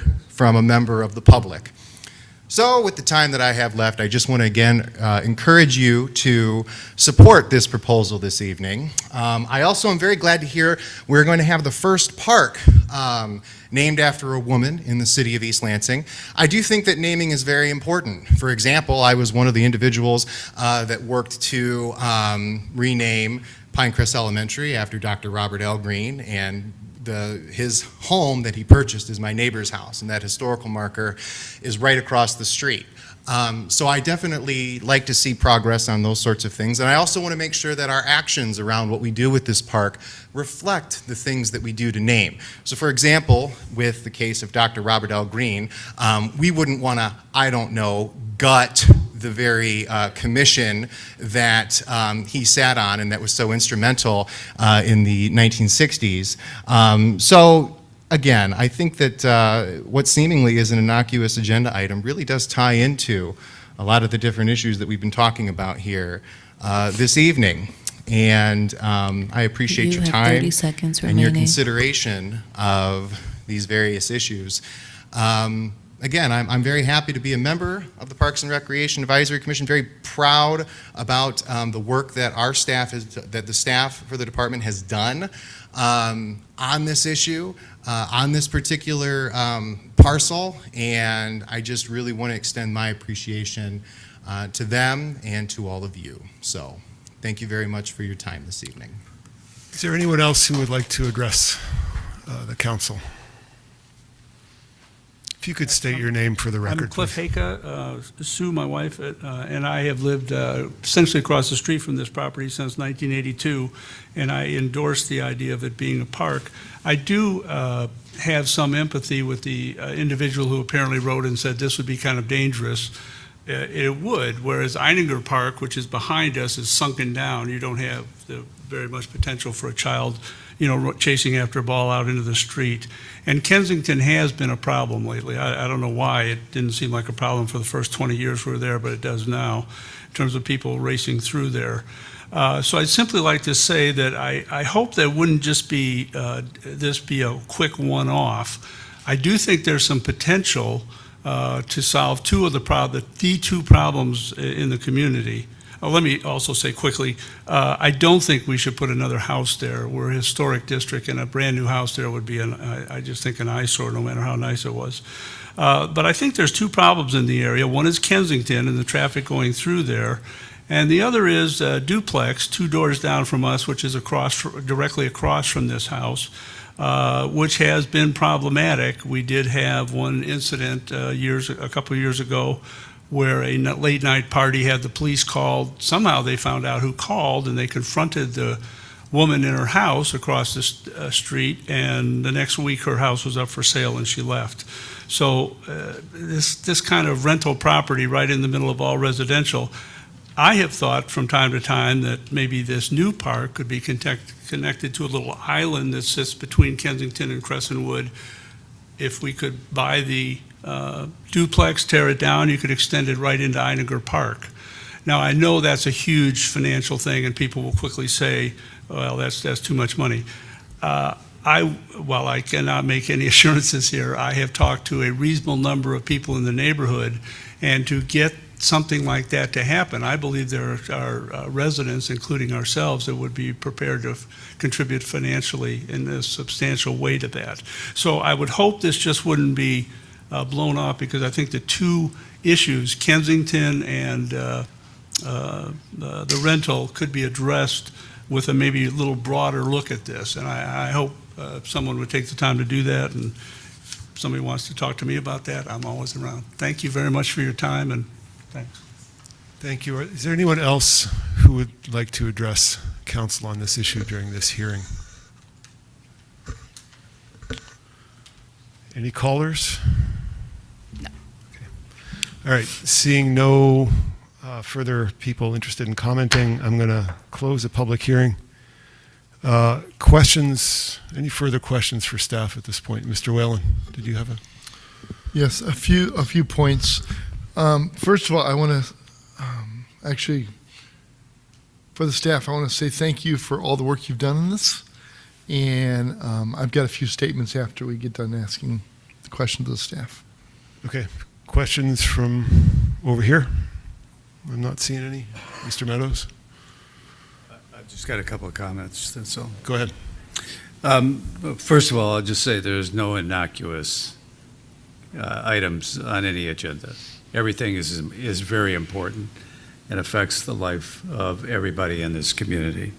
So we take them all very seriously. This particular property, I don't know if other members of that neighborhood would remember, but when we approved the apartment complex that is directly across from Kensington on Michigan Avenue, part of that agreement was to remove some of the rental properties from the neighborhood. And the developer provided not only the conversion of some of the properties that were on Michigan Avenue, made a contribution to the neighborhood association in order to maybe acquire these two properties that sat in the center of the community. Obviously, that didn't happen. And would like to find out a little more information about what happened after that and whether that money is still available, because it may affect the ability, as suggested by the speakers at the microphone, to acquire that property and make it part of an existing park. So those are my comments. Mr. Whalen? Yes, so I talked to quite a few neighbors in this neighborhood over the years. Got several good connections. First of all, I want to acknowledge the sacrifice of the family of Lucia Fox. I think it's fantastic to celebrate her memory by having a place where children can play and people can relax and enjoy. So that is a huge financial sacrifice for them to donate this to the city. Also, I want to acknowledge the patience of the neighborhood, because this was a burned out building for a long, long time. And I know that there was a lot of process that had to happen. And I remember talking about patience for them, and I really appreciate their patience of seeing a burned out building in the center of a beautiful neighborhood. Also, acknowledge my concern for parks from homes that it did cost quite a bit of money to tear down, and also that means less revenue as far as taxes, but I think this is a fabulous, it'll be wonderful for this neighborhood, and I fully support it. I have a question. How does the planning for the park design and the road design and so forth unfold from here on out? I honestly, the park staff? I'd have to defer to the park staff, and we don't have one here tonight. Okay, but the they planning, do design. The planning hasn't been done yet, has it? My understanding is no. Okay. I can check on that and find out and let you guys know. So we're just, at this point, what we're doing tonight is rezoning this property as the next step in a process toward ultimately building a park there. Correct. Yeah, okay. Any further questions? So I don't know if anybody is interested in waiting. I'd like to make a motion if we could. Yeah, I would entertain a motion. I'd like to move that City Council adopt ordinance 1568, an amendment to Charter 50 of the City Code to rezone 1049 Crescentwood Road from R2, which is medium-density single-family residential, to C, community facilities, for a new public park. Moved by Whalen, second by Second. Singh. Any discussion of the motion? Okay, seeing none, all those in favor say aye. Aye. Aye. Any opposed? Motion carries, and that ordinance 1568 is adopted. That brings us to item 4.2, a public hearing by City Council to receive comments on proposed ordinance 1567, an amendment to Division 8 Building Height Overlay District of the City of the East Lansing zoning ordinance to allow council to approve a building height exceeding 160 feet when doing so is necessitated solely by the use of specific construction materials, including but not limited to mass timber, does not result in additional floors or units, and is subject to the review and approval of City Council under the special use procedures of Section 50-94. Mr. Bartley. Thank you.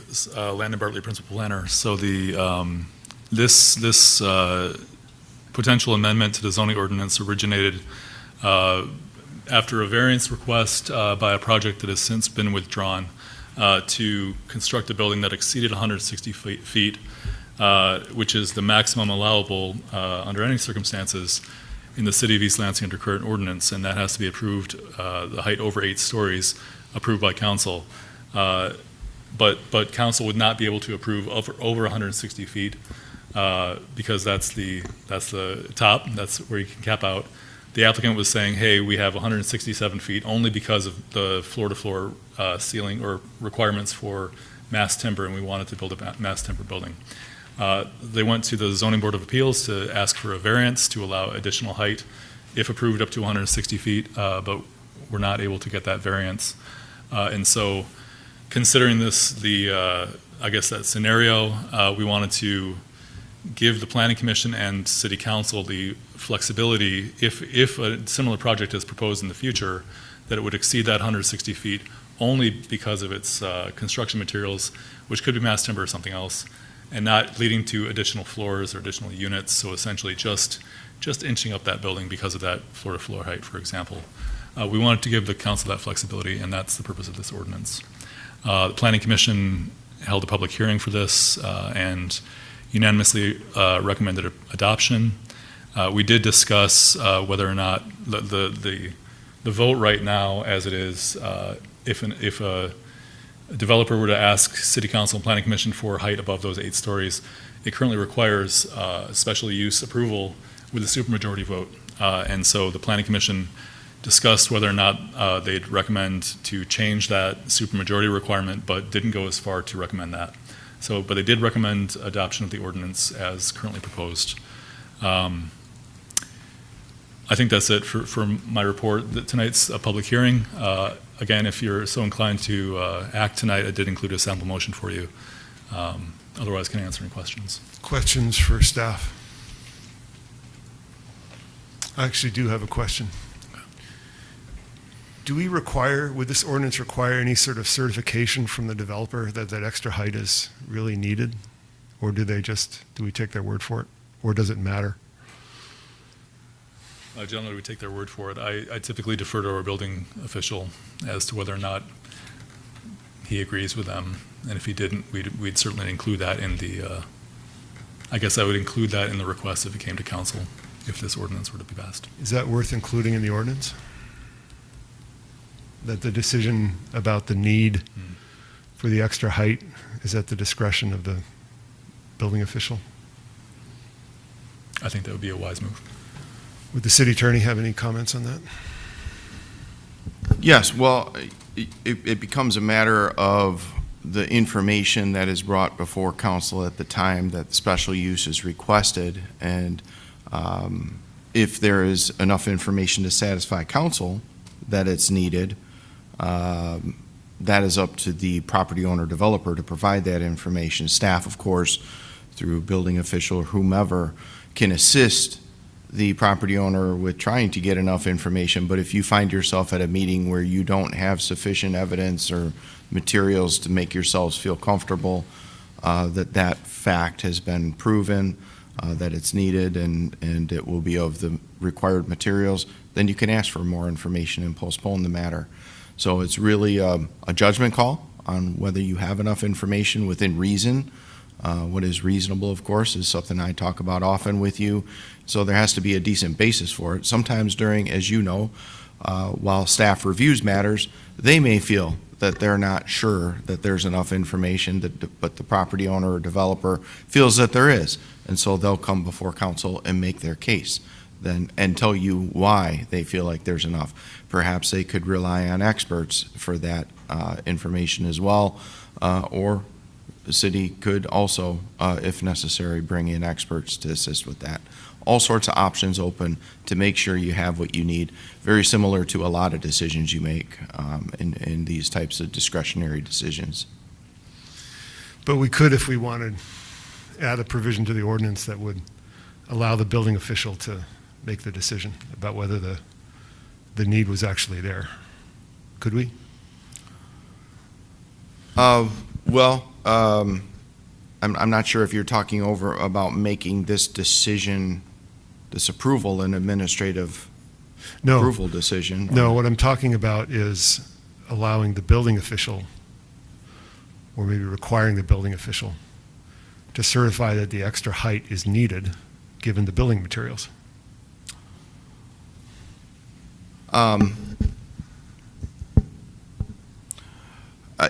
You certainly could. I mean, that's within your discretion to add that to the ordinance, but there are other areas of the ordinance where you rely on city staff for all sorts of verification that information is provided adequately. So I guess my only concern would be, why would you do it for this one and not all the others? It kind of begs that question. Right, thank you. Mm-hmm. I just a follow-up question to you, Mayor, is what do you mean needed? Like structurally needed to withstand that building material or aesthetically or? No, I had in mind structurally. So this issue came up with a previous project where they said, given the materials we're using, we can't make 160 feet with the number of stories we're allowed because the thickness between floors has to go up given our building material. And so what I was looking for was the possibility that the building official would have the option to agree and say, yes, they need the extra height because the floors have to be thicker. Now, I don't want to make a big deal out of this because who would want to build a taller building just because they can, right? If it doesn't give them more floors and stories. So I'm not sure that it's really all that central, but it came to mind, and so I raised the question. Yes. I had exactly the same question.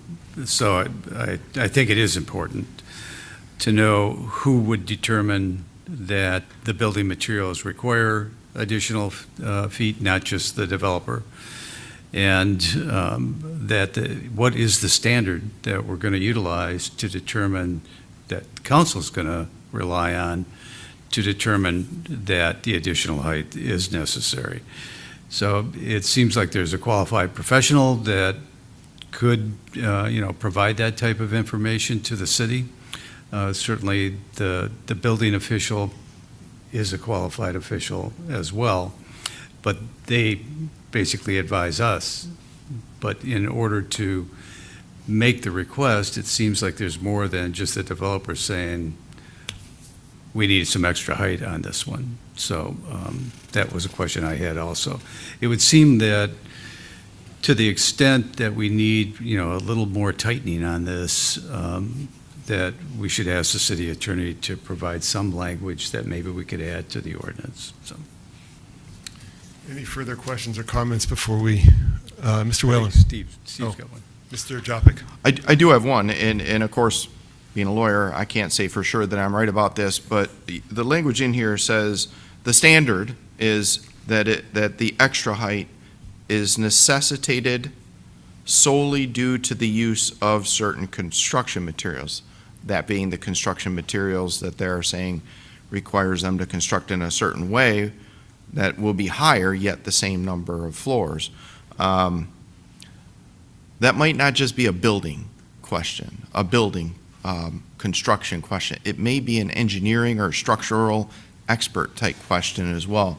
So I'd hate to tie the hands of what you get in terms of information on that. So if we were to add language, I think it should be written somewhat broadly to enable city staff when it's taking these through the process to gain that information, and also the owner to be able to provide it.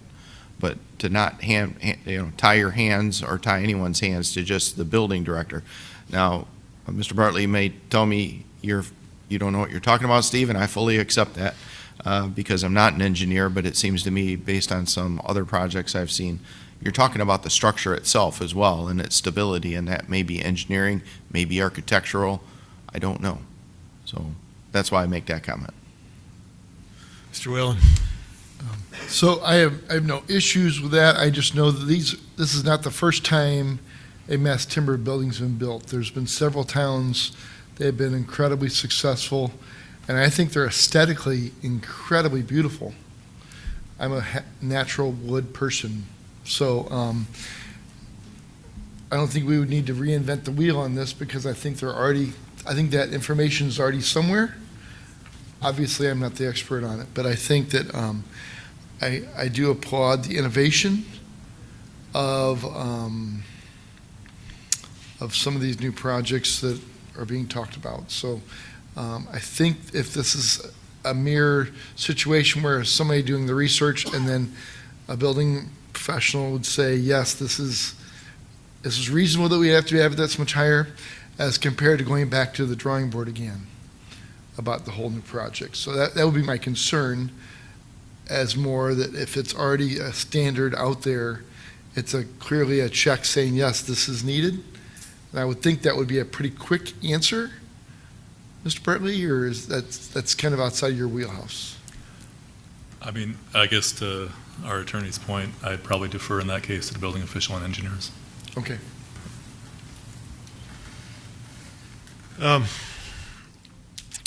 Okay, if there's no more questions right now, let's go ahead and open the public hearing on this matter. So I will open the public hearing. Is there anybody in the audience who would like to address this matter during the public hearing?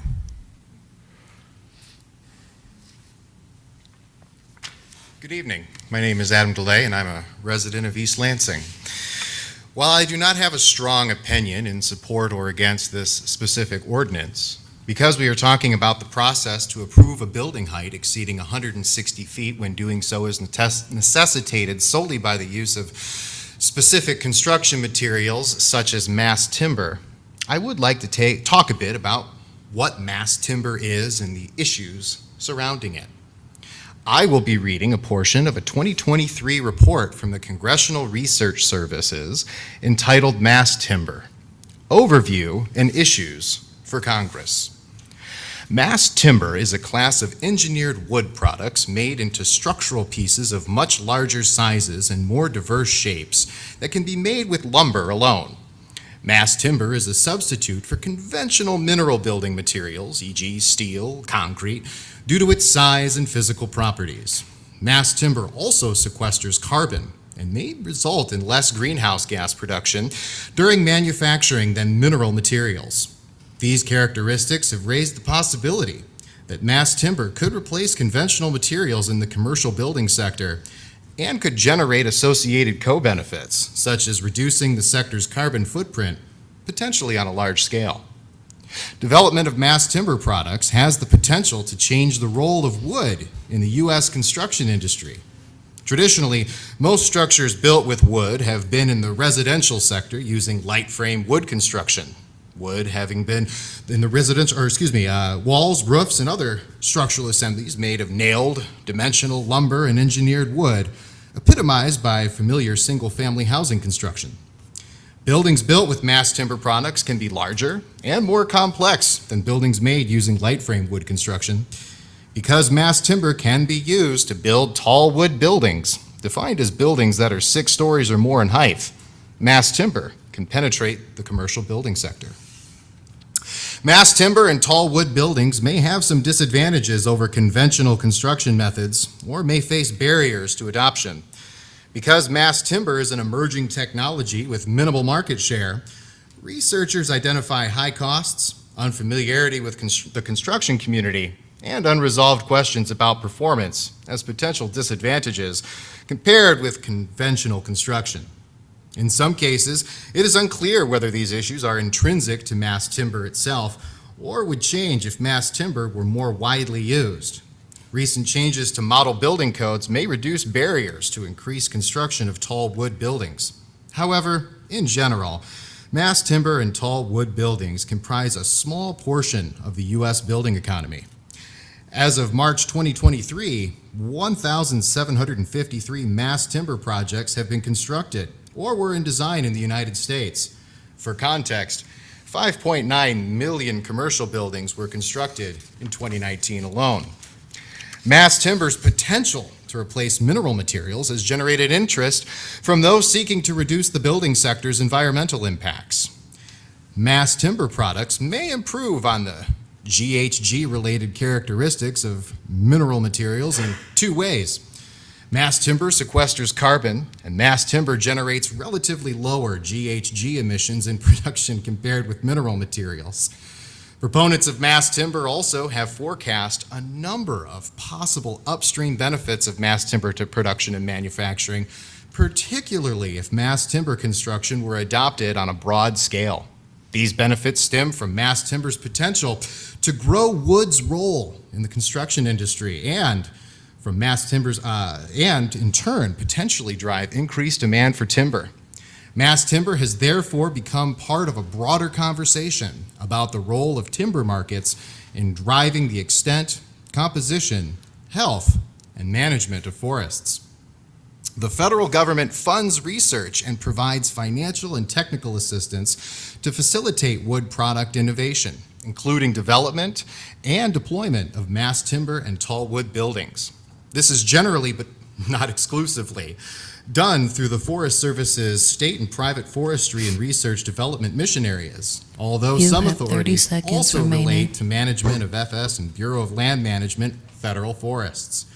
Notable programs include the Wood Innovations Grants Program in the SPF mission area and the Forest Product Laboratory in the R&D mission area. However, numerous other programs and authorities may apply. And so I appreciate your time for me to talk a little bit about mass timber over the course of 5 minutes. Thank you so much. Thank you. Is there anyone else who would like to address the council on this issue?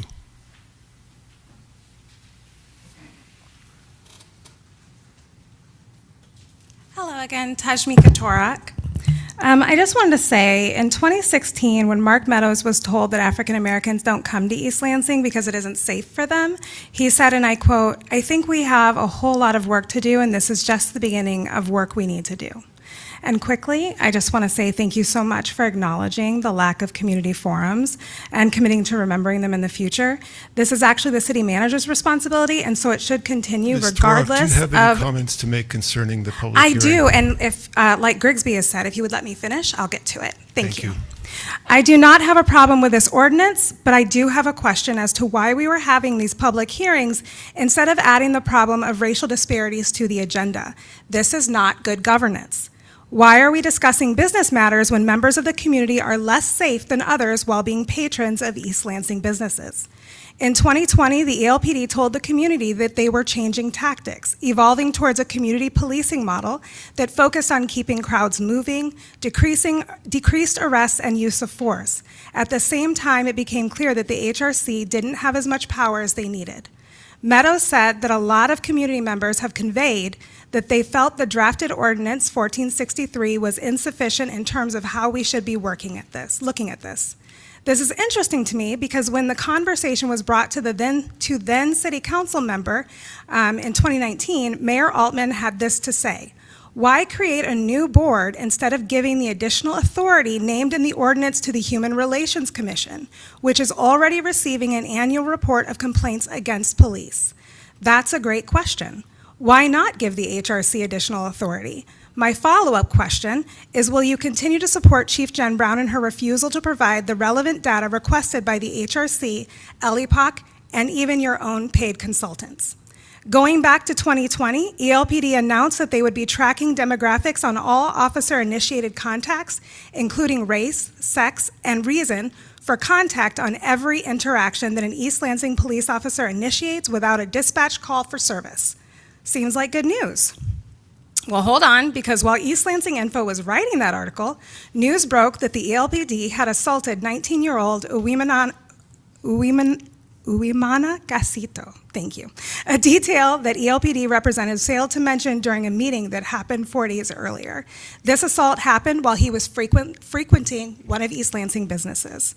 HRC Commissioner and Edgewood United Church Pastor Liz Miller sent this statement at that time. Today's news is deeply disturbing.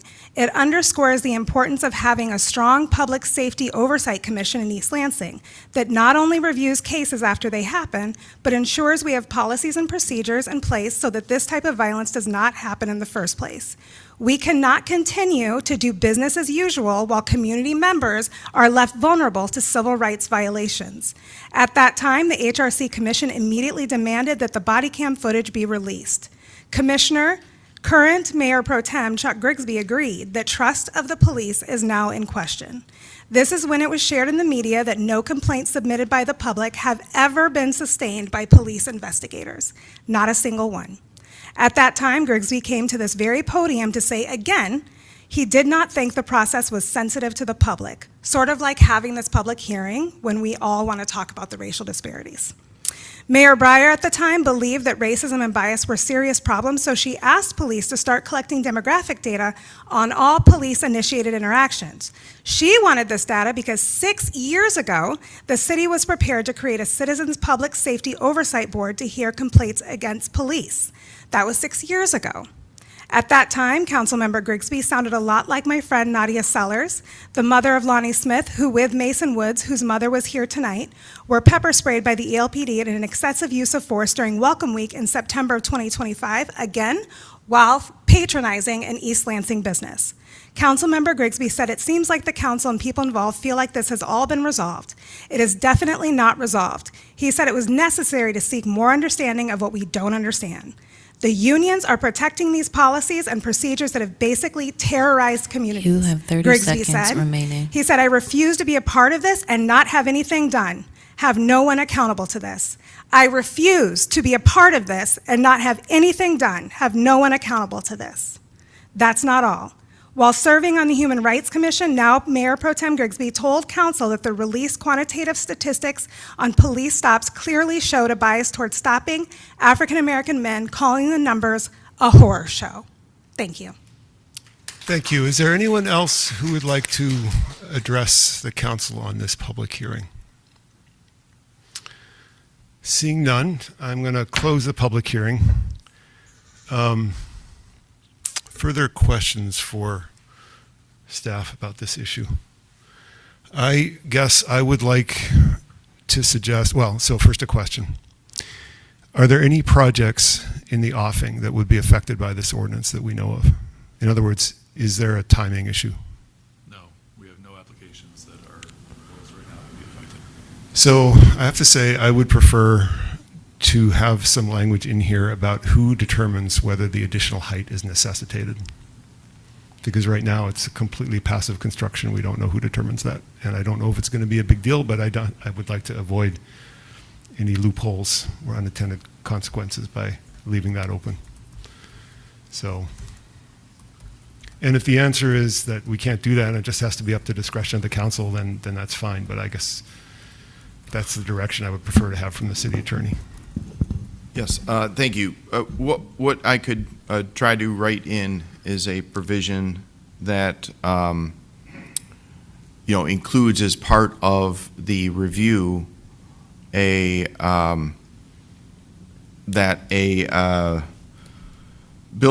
qualified building official or other consultant be used to verify the necessity of the additional height and issue a report to council. That would leave it as the city council's decision still, but provide the opportunity for you to have the necessary resource and expertise to advise you on whether it's actually necessary. I think that would meet my needs. Same from Mayor Pro Tem, Mr. Meadows.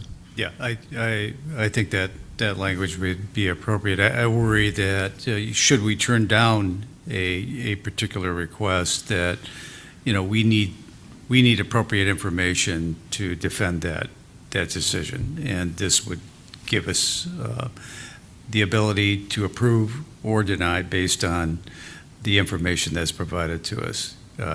We wouldn't necessarily turn down the project, but might turn down the additional height. So. Okay, so unless there's a motion, then this will carry over to our next business meeting, which would be a week from today. Is that workable for the changes? Sure. Okay, all right. I can make that happen. Okay. Or not? Well, I would like an opportunity to run it by staff and, absolutely. and work on the draft, and I'll do my best. Is there anything stopping us from skipping a week or skipping a business meeting to bring this back? You'd have to make a motion for it to not come back at your next regular meeting. Okay. Otherwise, it would automatically come back as a carryover item. Yeah. All right. So I can make that motion. if you know the dates. I would guess that it's the 21st is the next business meeting after the 7th, right? Yes. Yeah. I think so. No, wait, 16th. Pardon me? I'm sorry, June 2nd and June 16th. Yes. Oh, that's right. 16. Okay. So June 16th. The, Yep. yeah. So I'll move that this item be carried over to June 16th business meeting of the City Council. Okay, motion by Meadows to postpone this item to the June 16th meeting. Is there a second? Second. Second by Singh. Any discussion of that motion? Let the record reflect that the Mayor Pro Tem is temporarily outside of the room, but I think we can vote without him. All those in favor say aye. Aye. Aye. Any opposed? Thank you. Was that a no vote, or was that? Just concerned about the delay. The delay, okay, got it. So the motion is 3-1 in favor with Whalen opposed. And so the motion carries, and that will appear on our June 16th meeting agenda. All right, thanks, everybody. Item 4.3 is a public hearing to receive comments on a request from Michael Mudry on behalf of For Crepe's Sake for special use approval to serve alcohol for on-site consumption at 601 East Grand River Avenue. The property is zoned B3 City Center Commercial. Ms. Whitney? Yep. So the applicant is here requesting a special use permit for on-site alcohol service in conjunction with their restaurant. The applicant currently operates a restaurant on MAC Avenue, but they are looking to relocate that to 601 East Grand River, which is the former Taco Bell. Their current operation does not include alcohol service, so they are looking to add that with their relocation. They're not looking to do any exterior work to the building or any changes to the site in general. They are proposing a total of 90 occupants, 82 are proposed to be customers, and 8 employees. The proposed layout that was submitted includes a total of 60 seats for those occupants. And they have proposed hours of operation from 8 a.m. to 8 p.m. The Planning Commission held a public hearing on April 22nd, and they did not receive any public comments, and they voted to recommend approval at that meeting. On April 23rd, the DDA also reviewed the application and recommended approval to council as well. In the time since this has been submitted, we have not received any public comments regarding the application. The applicant and some of their team is here if you have questions for them. I know that they have requested, if council is comfortable, to possibly approve the item or take action tonight, which staff would feel comfortable with based on the nature of the application, that it's only interior changes. So, Questions for staff? The applicant's here. I just have a quick question. So nothing's been there since Taco Bell, right? It's been vacant. Yep. It's been a vacant building. Every time someone drives down Grand River, we see that vacant building. So just want to make a point of that. I appreciate what you're doing. Could we hear from the applicant, please? Good evening, Hans Rundtrup, Eckenstein Allen Rundtrup. I'm representing the applicant on this application. He is also here, Mr. Metzger is here tonight, as well as his architect, to address any questions council may have for him. As stated, For Crepe's Sake is seeking to move to the old Taco Bell and add a liquor license for which the special land use permit is required. As Ms. Whitney correctly pointed out, Planning Commission reviewed this on April 22nd. I was here for that and unanimously approved it. My understanding, the DDA also unanimously approved it. We think this will be a great location for Crepe's Sake. I just want to emphasize that the service of alcohol is going to be complementary and not a focus, as the hours suggest. The main business model is still food service and not alcohol, but it's in a market, it's going to be competitive and bring the alcohol along with it. Other than that, we agree with everything in the planning department's report. Just one quick clarification: if the actual seating occupancy is going to be 78 customers and 12 employees, so that may adjust your seating capacity a little bit, but overall the 90 still remains the same. My understanding has been approvals. There are no concerns by parking, fire, building, engineering. We already have received approval from the Michigan Liquor Control Commission, so you are the last step in the process for the approval of the license. As Ms. Whitney correctly pointed out, we would kindly ask if you would entertain that motion. That would be greatly appreciated.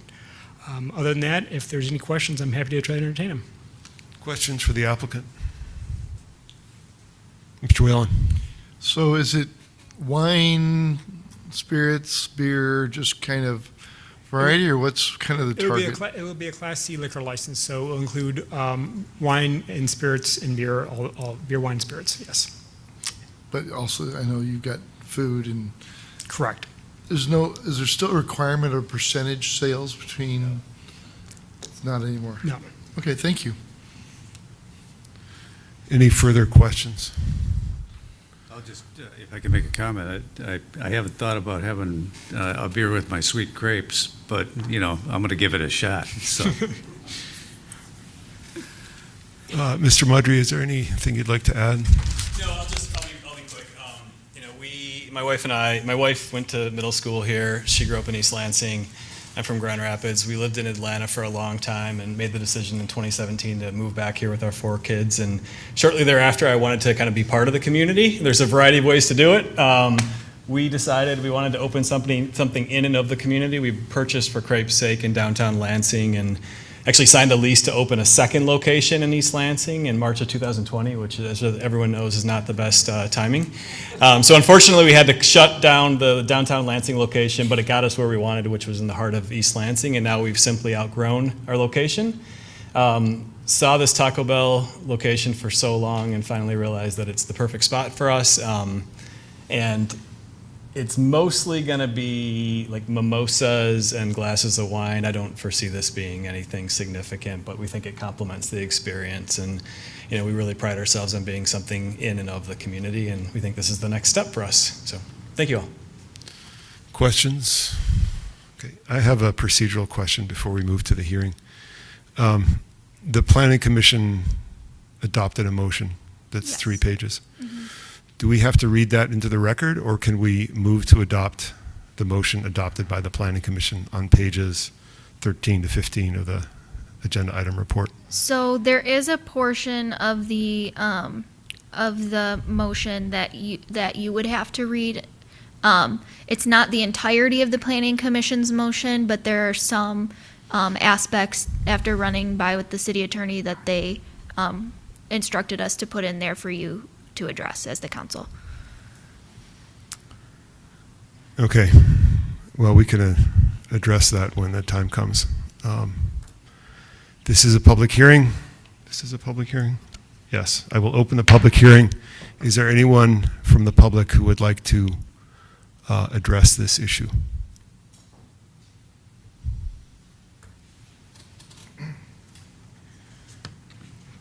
Good evening. My name is Adam DeLay, and I'm an East Lansing resident. And who said filibustering was just for the United States Senate?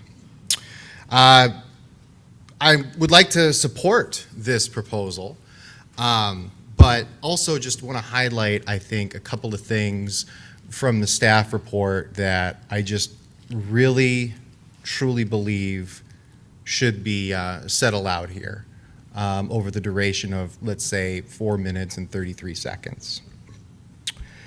As noted in the staff report, the purpose of the B3 district is to provide for a wide range of commercial and high-density residential land uses designed to serve the residents and shoppers of East Lansing City Center.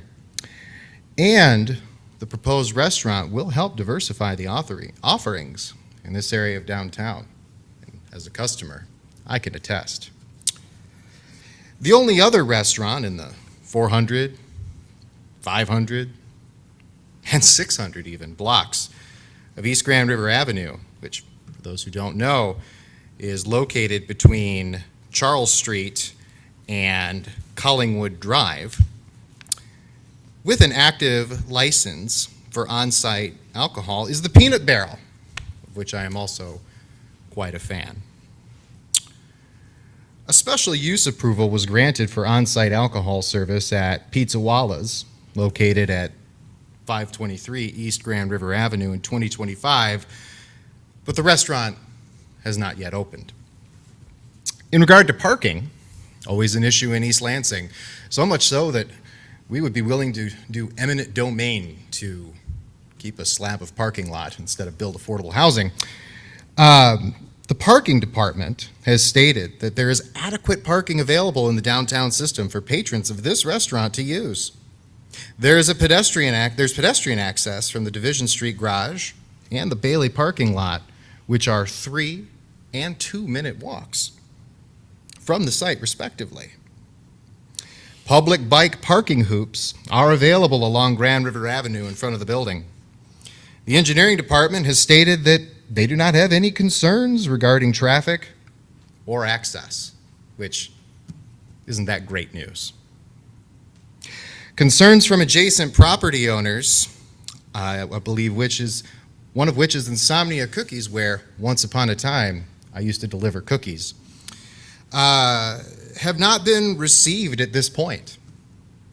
And lastly, the Planning Commission voted unanimously to recommend approval to City Council based on the findings included within the motion that is attached to the staff report, which, as I was mentioned, is a fairly long motion.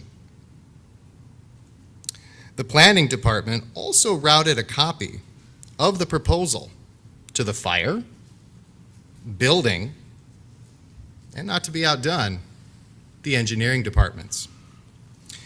No concerns about the project have been received. Isn't that great news? No concerns. No concerns in the city of East Lansing this evening. The DDA, which, for those who may not know, is the Downtown Development Authority. They reviewed the application. I believe it was at their April 23rd, 2026 meeting. And they also, in addition to the Planning Commission, voted unanimously, that means everybody, to recommend approval to this very body. And so I say to you, over the course of the next, let's say, 35 seconds, that given all of these positives... You have 30 seconds remaining. Thank you. And the fact that no one has voiced any opposition whatsoever to this, I know that you will do what you always do, which is listen to those who have come before you with suggestions and who have taken votes. Really heed what it is they are saying to you and vote the way that you believe is in your heart on this. Thank you. Thank you. Is there anyone else who would like to address the council on this issue?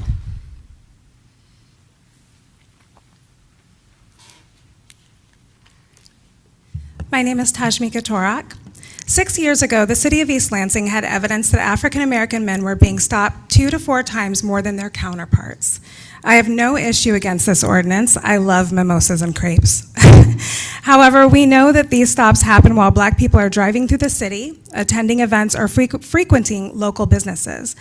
Grigsby once warned council, "We will not stop bothering you about these issues, including officers traumatizing communities." I'd really like to know, where is that energy now that you have the power to address these issues in a tangible way?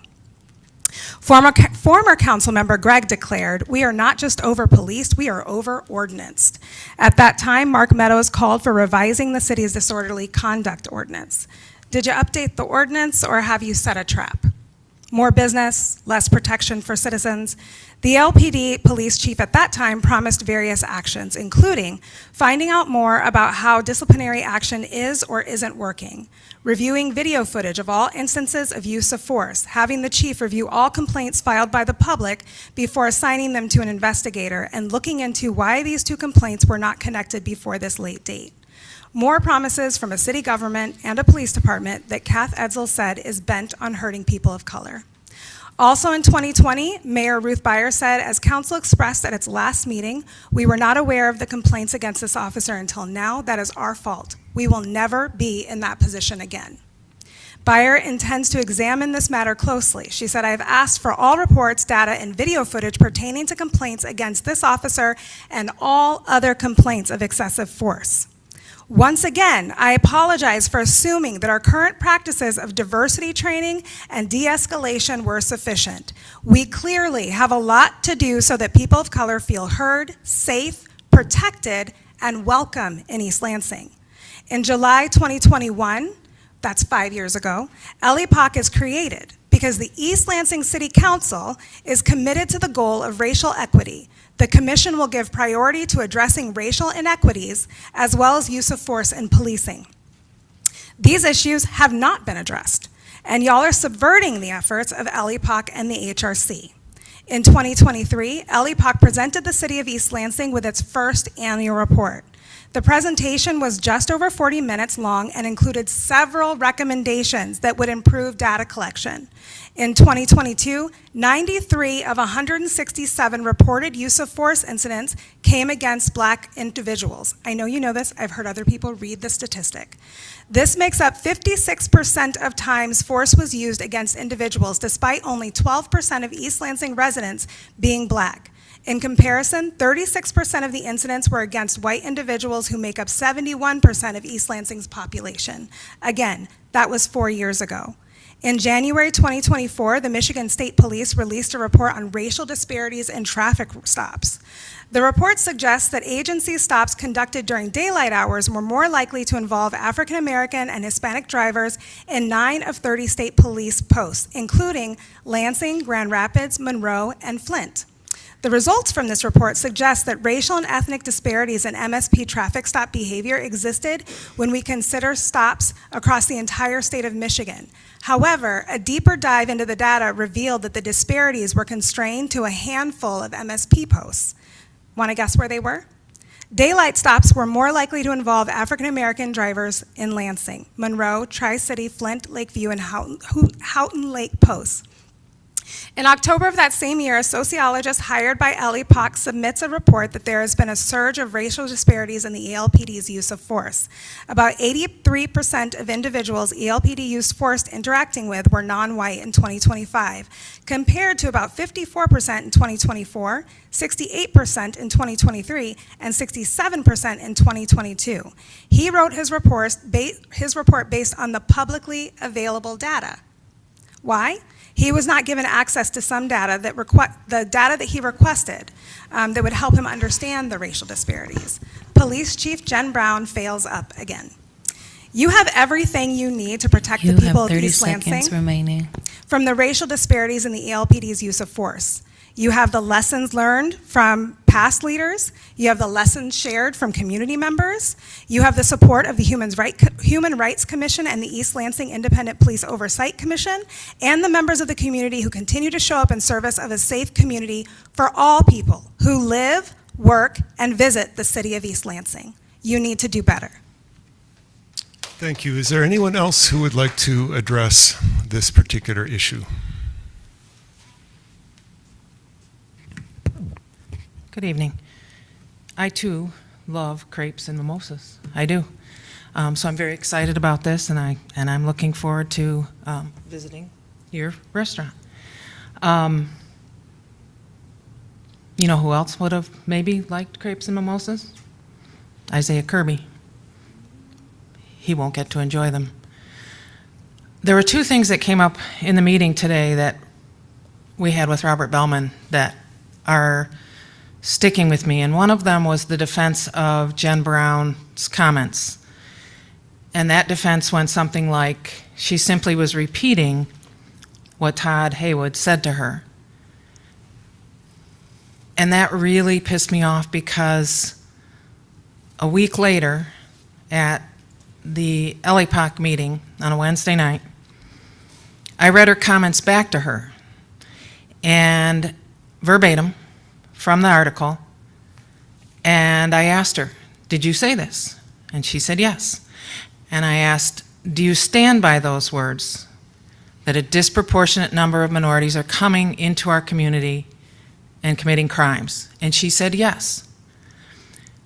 So we are now 6 months from when she said that, 7 months from when she said that, and the city manager and presumably council and the city attorney is operating under this idea that somehow she didn't really say or mean those things, when in fact, she not only repeated them back to me at LAPOC, but many members of that commission questioned her on it, and she continued to defend it. Dana Watson came to the microphone because she was sort of in between leaving council and leaving the commission, and went into a great deal of discussion about how harmful those words were. And from city employees, it was shared with me that the only thing she took away was that she had used the word minority, because one commissioner had mentioned that minority can be seen as offensive. That's the only thing she took away as being problematic with her statement. So I say this tonight because, again, I love crepes and mimosas. I say this tonight because we continue to play this game of telephone where people understand the information and it doesn't get moved to the correct bodies. And we have parts of this whole body that are not working with the same information. Another thing that we discussed today, that I brought forward, is issues around use of force that the commission has worked on redesign or redeveloping the use of force policy 3 years ago, after a panel was of national experts was brought in and so forth, and the police chief then and the current police chief both said no thank you to those changes, several of which may very well have saved Isaiah Kirby's life. But I shared that there's a complaint currently that really bothers me because the investigation was done by a sergeant who has been with this department for many, many years. And he talked about how the police showing up in their fully marked cars and their uniforms and showing their weapons were all de-escalation techniques. This is in the complaint investigation. It is an incredible lack of understanding of what de-escalation is. De-escalation is, I'm going to force you to de-escalate. That is not de-escalation. De-escalation is about police officers learning to de-escalate themselves so that the situation is de-escalated.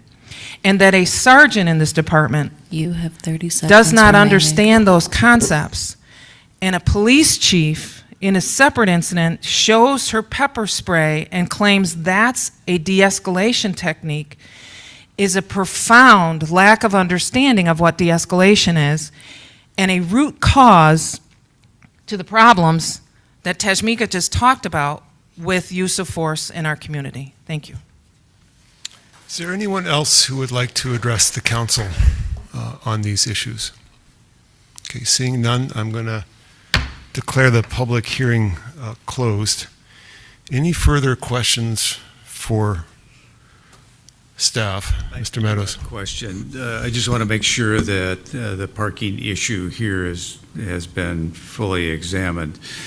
If we were to approve, I'm not sure whether it's still pending, but the redevelopment on the Bailey lot, do we still have sufficient parking so that this can operate in a profitable manner? Yeah, I believe, I didn't talk to the parking department about that specifically, but the comments that I got from them was that there was ample parking between those two facilities that are right there. So I anticipate that, yes, there would still be parking for people coming and going. And there's public parking actually directly behind the building too. Mhm. Okay, thank you. Mr. Whalen, did you have a? I guess my question is procedurally. We have the motion, but then each one of the items and after that talks about the reason.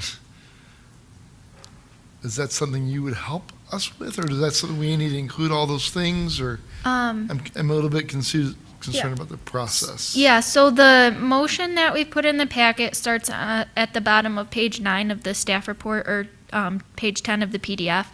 And it includes findings that are required to be made for approval that the city attorney has asked for them to be spelled out.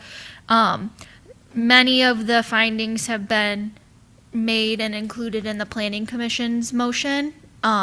So those ones are referenced at the beginning, but then there are a number more that the city attorney advised that we should elaborate on with the council's motion. So in the blue, following some of the references to ordinance sections are suggestions from staff of reasonings that you might use. But if you have questions or need additional information, I can absolutely help with that. So there's 9 different, go ahead. Sorry, if I may add, if I can just add to that a little bit. So, so the Planning Commission made a long set of findings on all of the elements, I believe, and went through all of them. There were a few here, I think 4 in particular, that in reviewing what the Planning Commission did, there were additional reasons to support the findings, which are stated in blue here, that were not findings made by the Planning Commission.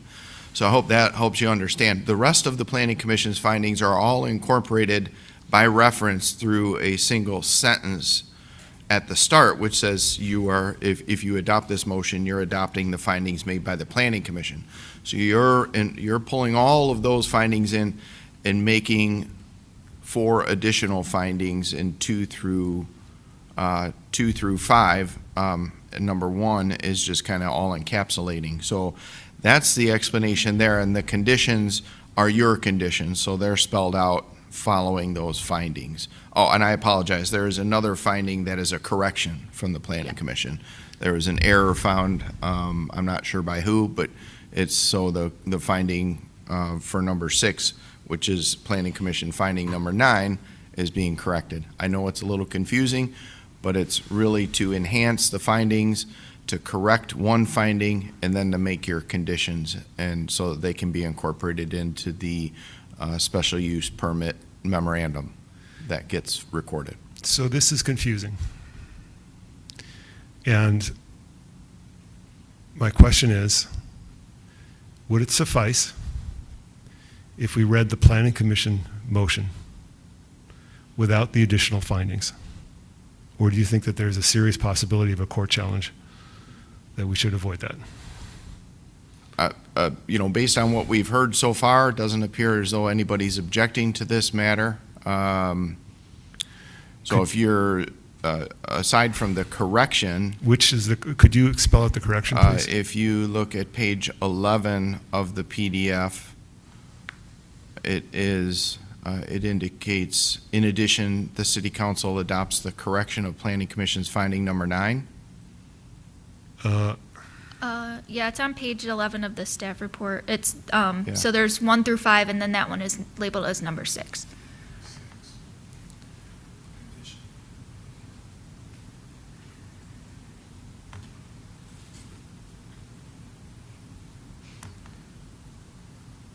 Okay.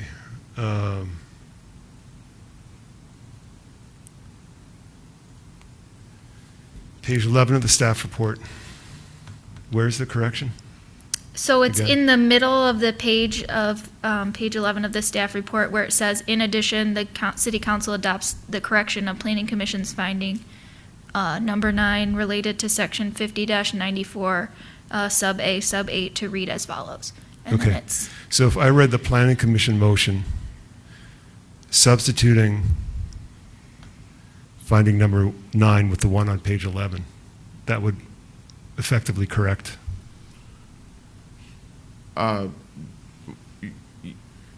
You're going to use the. I'm going to use the Planning Commission motion. Okay. And I'm going to substitute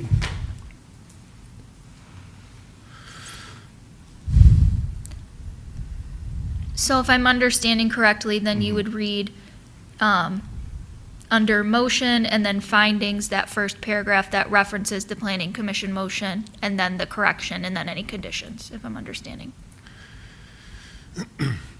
What I was going to do was read the Planning Commission motion that starts on page 13, Okay. unnumbered, okay? So it's the one after the last page of the staff report.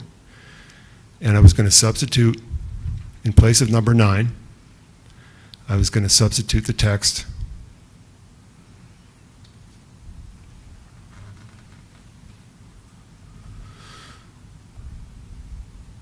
from page 11 of the staff report, where it says, finding under the correction. I was going to read that new paragraph in place of number 9.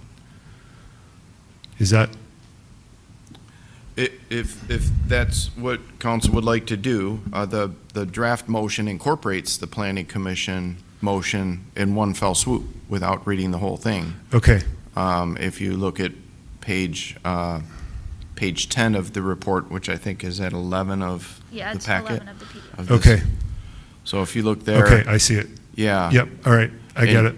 And if you're not satisfied with numbers 1 through 5, that is up to council. Those were just recommended enhancements of the planning Got commission's it. findings. Okay, So so if the- you want to leave those out, you certainly could. That is up to council. No, I was missing the motion on pages 9 through 12. So that's the one I need to read. Okay, I appreciate the clarification. So I'm going to go ahead and make a motion. I think I do got my ducks in a row. Yeah, well, and if I don't have my ducks in a row, then somebody please holler. Okay, so I appreciate this, the patience. So I move to approve a special use permit request from Michael Mudry on behalf of For Crepe Sake East Lansing LLC, including site plan approval and the associated liquor license at 601 East Grand River Avenue for renovation of the existing building for a restaurant to include on-site alcohol service.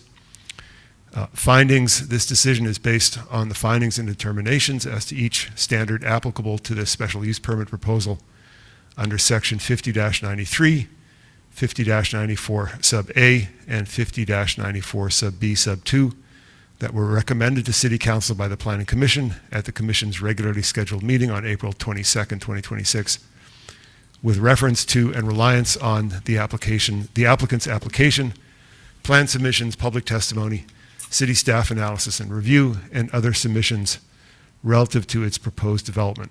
The City Council adopts the findings made by the Planning Commission in its approval recommendation dated April 22nd, 2026, with the additional findings below.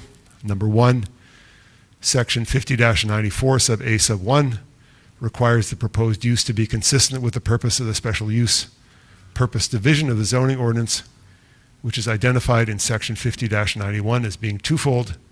First, to provide greater flexibility in the placement of certain kinds of uses when, because of their unique characteristics, these uses are such that they can be compatible with and complementary to the uses now permitted in the zone, provided that appropriate safeguards are imposed. Second, to provide an adequate review and tighter control of certain uses which have a marked effect on the surrounding area due to their unusual design or operational characteristics or the amount of traffic they generate. The proposed use meets this requirement for the reasons set forth in the remainder of this motion. With reference to the standard in section 50-94 sub A sub 2, the site plan submitted to City Council under this application meets the requirements for site plan approval as specified in sections 50-36 and 50-38 of the city zoning ordinance because the property was previously subject to a site plan approval and this applicant is not proposing any site changes. Number 3, section 50-94 sub A sub 3 requires the proposed size, height, architectural character, and placement of the new structures on the site to be reasonably compatible with the existing or anticipated buildings or on adjacent properties. The proposed use meets this requirement because the applicant is not proposing any new structures on site.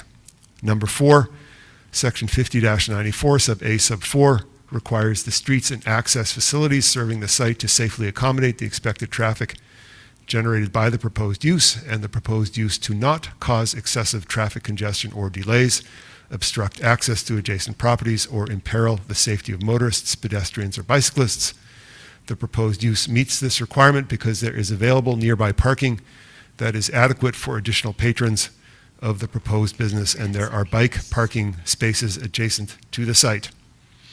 Number 5, section 50-94 sub A sub 5 requires that the proposed use shall not adversely affect the use and enjoyment of adjacent properties by generating excessive noise, vibration, light, glare, odors, or any other form of pollution or nuisances.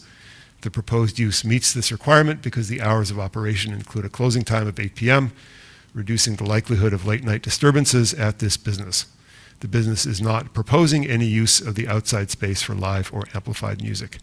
In addition, the City Council adopts the correction of Planning Commission's finding number 9 related to Section 50-94 sub A sub 8 to read as follows. 6. Finding 9, Section 50-94 sub A sub 8 requires that the proposed use will be located with direct access to and frontage on a major street as designated in the Major Street Plan, or within an area designated for adaptive reuse in the city center element of the comprehensive plan.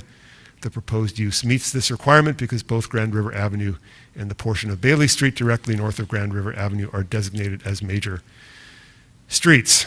Approval conditions. Pursuant to zoning ordinance 50-36 sub D and MCL 125.3504 sub 4, the above approvals are subject to compliance with the following conditions of approval, which the City Council finds to be reasonable and necessary to ensure that the plan conforms to all applicable requirements and to otherwise comply with the requirements applicable to approval conditions under Section 50-36 sub D and MCL 125.3504 sub 4. Number 1, approval is in accordance with the plans provided by the applicant and per testimony, subject to revisions as required. Number 2, all required permits shall be obtained from the Department of Planning, Building, and Development for all interior renovations, as well as for exterior signs, in accordance with Chapter 32 of the City Code titled Signs. Number 3, the project shall be designated and developed in accordance with all applicable state and local statutes, codes, and regulations. Number 4, this approval shall take effect upon the filing of an executed memorandum of special use permit with the Ingham County Register of Deeds per Section 50-96 of the City Code. Number 5, the hours of operation shall be limited to between the hours of 8 a.m. and 8 p.m., Monday through Sunday. Number 6, alcohol service will be complimentary to the sale of food. Number 7, the occupancy of the restaurant shall not exceed 90 persons. That is my motion. Motion by Altman, second by Meadows. Any further discussion of the motion? I just want to say thank you for preparing it so carefully. I was missing it before, so I'm glad you helped me find it, and so everything's good. Okay, any further discussion? All those in favor say aye. Aye. Any opposed? That motion carries, and that special use is approved. Good luck with the project. Was that a record? It's a record for now. Just wait. That brings us to our business agenda, item 5.1, consideration of the FY 2027 budget, tax rate, and fee schedule resolution. Our Chief Financial Officer.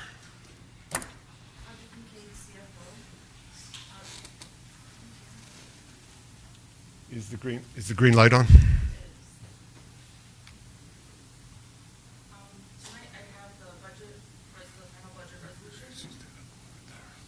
The other one?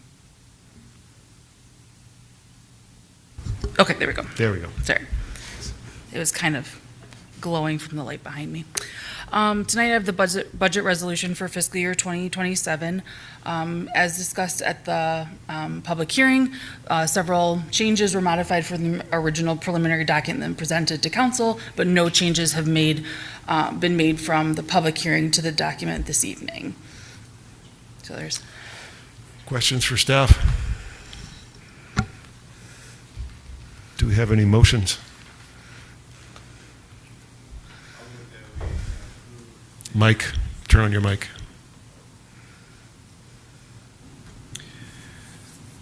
I'll move that we approve the FY 2027 budget, tax rate, and fee schedule resolution as identified in the agenda this evening. Motion by Meadows, second by Whalen. Any discussion? I do have a couple of amendments that I'd like to propose.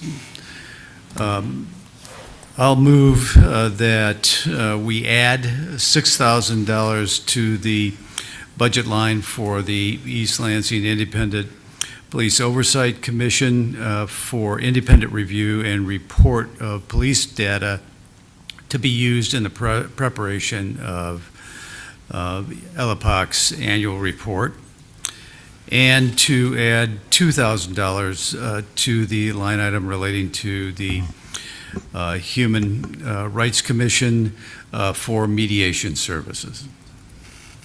Motion by Meadows, Second. second by Singh. Would you care to address your motion, Mr. Meadows?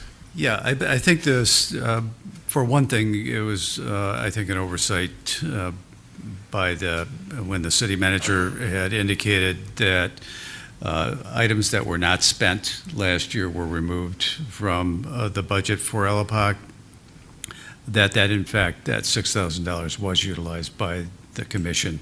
And it's an important element, as was testified earlier this evening, in actually providing the public information that it has a right to receive.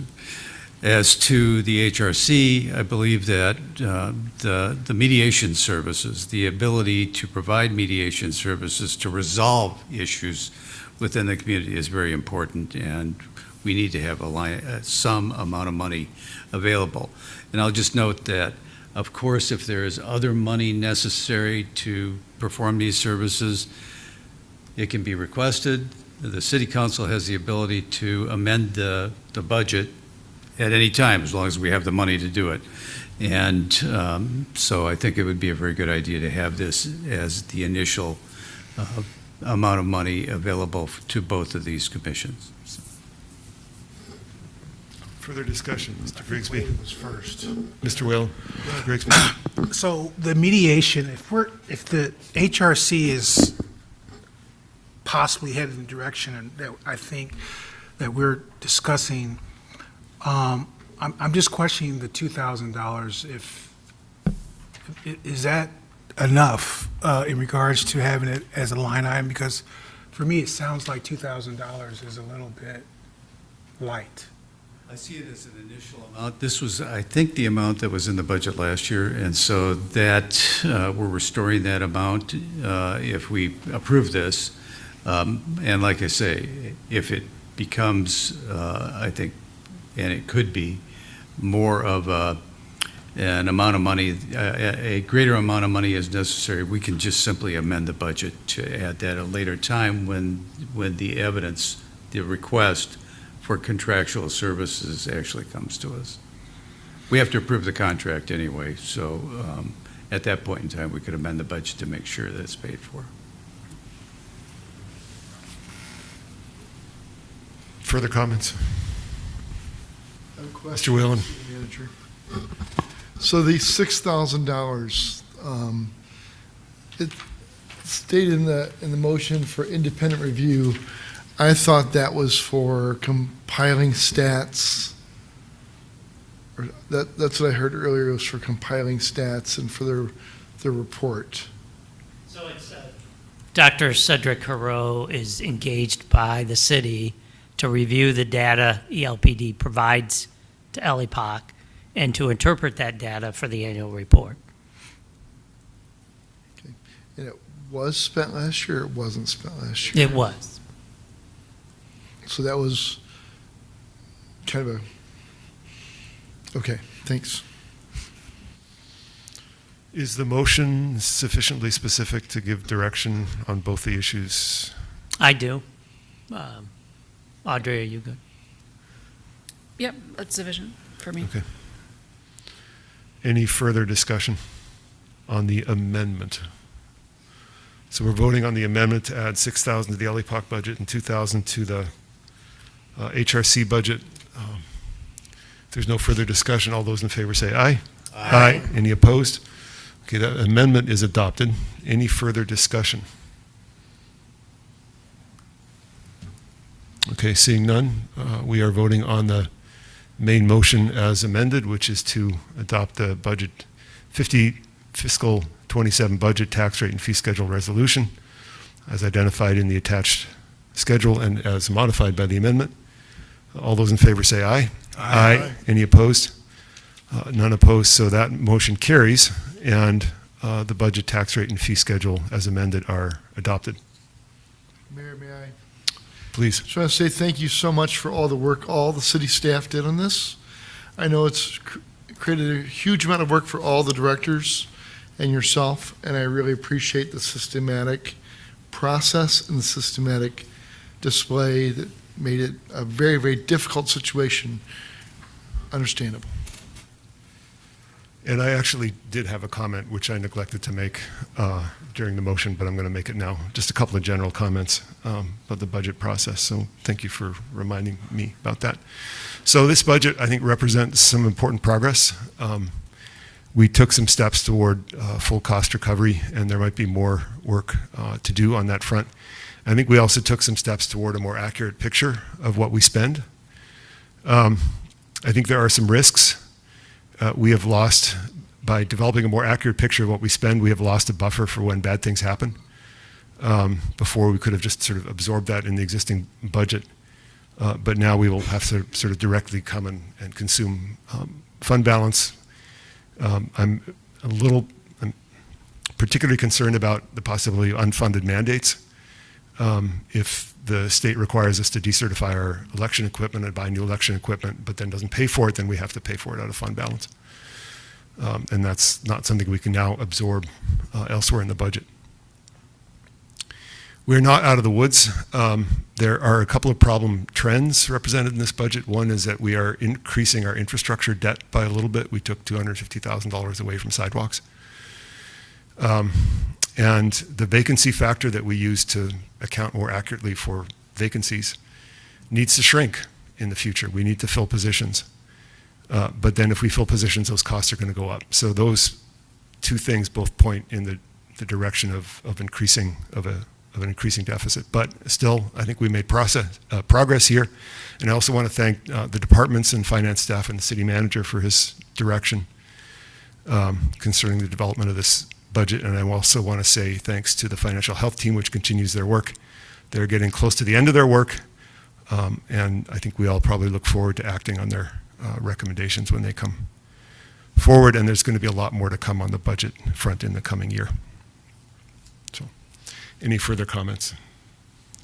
All right, that brings us to item 5.2, consideration of the City of East Lansing Community Development Block Grant 2026 to 2030 Consolidated Plan and Fiscal Year 2027 Annual Action Plan. Good evening, Mr. Council. Prefontaine. Nicholas Prefontaine, Community Economic Development Specialist. As you may recall, last regular council meeting, we had a public hearing on the 2026-2030 Consolidated Plan, as well as the Fiscal Year 27 Annual Action Plan. That includes the Fiscal Year 27 CDBG budget. We finalized both plans, and I'm here to answer any questions if you have any. Any questions for Mr. Prefontaine? No. I'm ready to make a motion on this. Okay. I move to approve the City of East Lansing's 26-2030 Community Development Block Grant CDBG Consolidated Plan and Fiscal Year 2027 Annual Action Plan, and authorize submission of the plans to the U.S. Department of Housing and Urban Development. Motion by Grigsby, second by Meadows. Any discussion of the motion? Just proud to be able to approve on this. Okay. Any other questions or comments? Okay, seeing none, all those in favor of the motion say aye. Aye. Any opposed? Motion carries. And the CDBG Consolidated Plan and Annual Action Plan are approved. Thank you. Thank you. Item 5.3, Introduction of Ordinance Number 1578, amending Chapter 2, Administration, Article 5, Boards and Commissions, Division 6, Human Relations Commission, and Chapter 22, Human Relations, Article 2, Civil Rights. Refer to Human Rights Commission for its review, and refer to the June 2nd, 2026 regular session for consideration and possible adoption. Mr. Jopek. Sure. Thank you, Mr. Mayor, City Council. Just try to go through an overview of this item. First of all, tonight is the first time this is before City Council for introduction at this public meeting. It is the introduction of the ordinance here, and for your consideration of whether you want to refer it to the Human Relations Commission for its input and feedback on the draft ordinance. And then at a future meeting, the ordinance would return to council for further consideration in terms of whether or not to adopt the ordinance at that future time. Tonight is not the time at which this ordinance would be or could be adopted by City Council. That's the process at this point, and so we're at the very beginning stage of the introduction of the ordinance, if you so choose to do so. In the agenda packet is not only the draft of the revisions to the ordinance, that the amendments that would be made to the Chapter 2 and Chapter 22 of the City Code, but also a summary of the law and reasons for the changes under consideration to provide that information to you, of course, and to the public, and help with the discussion, especially as it's referred to the HRC for further consideration and comments back to you.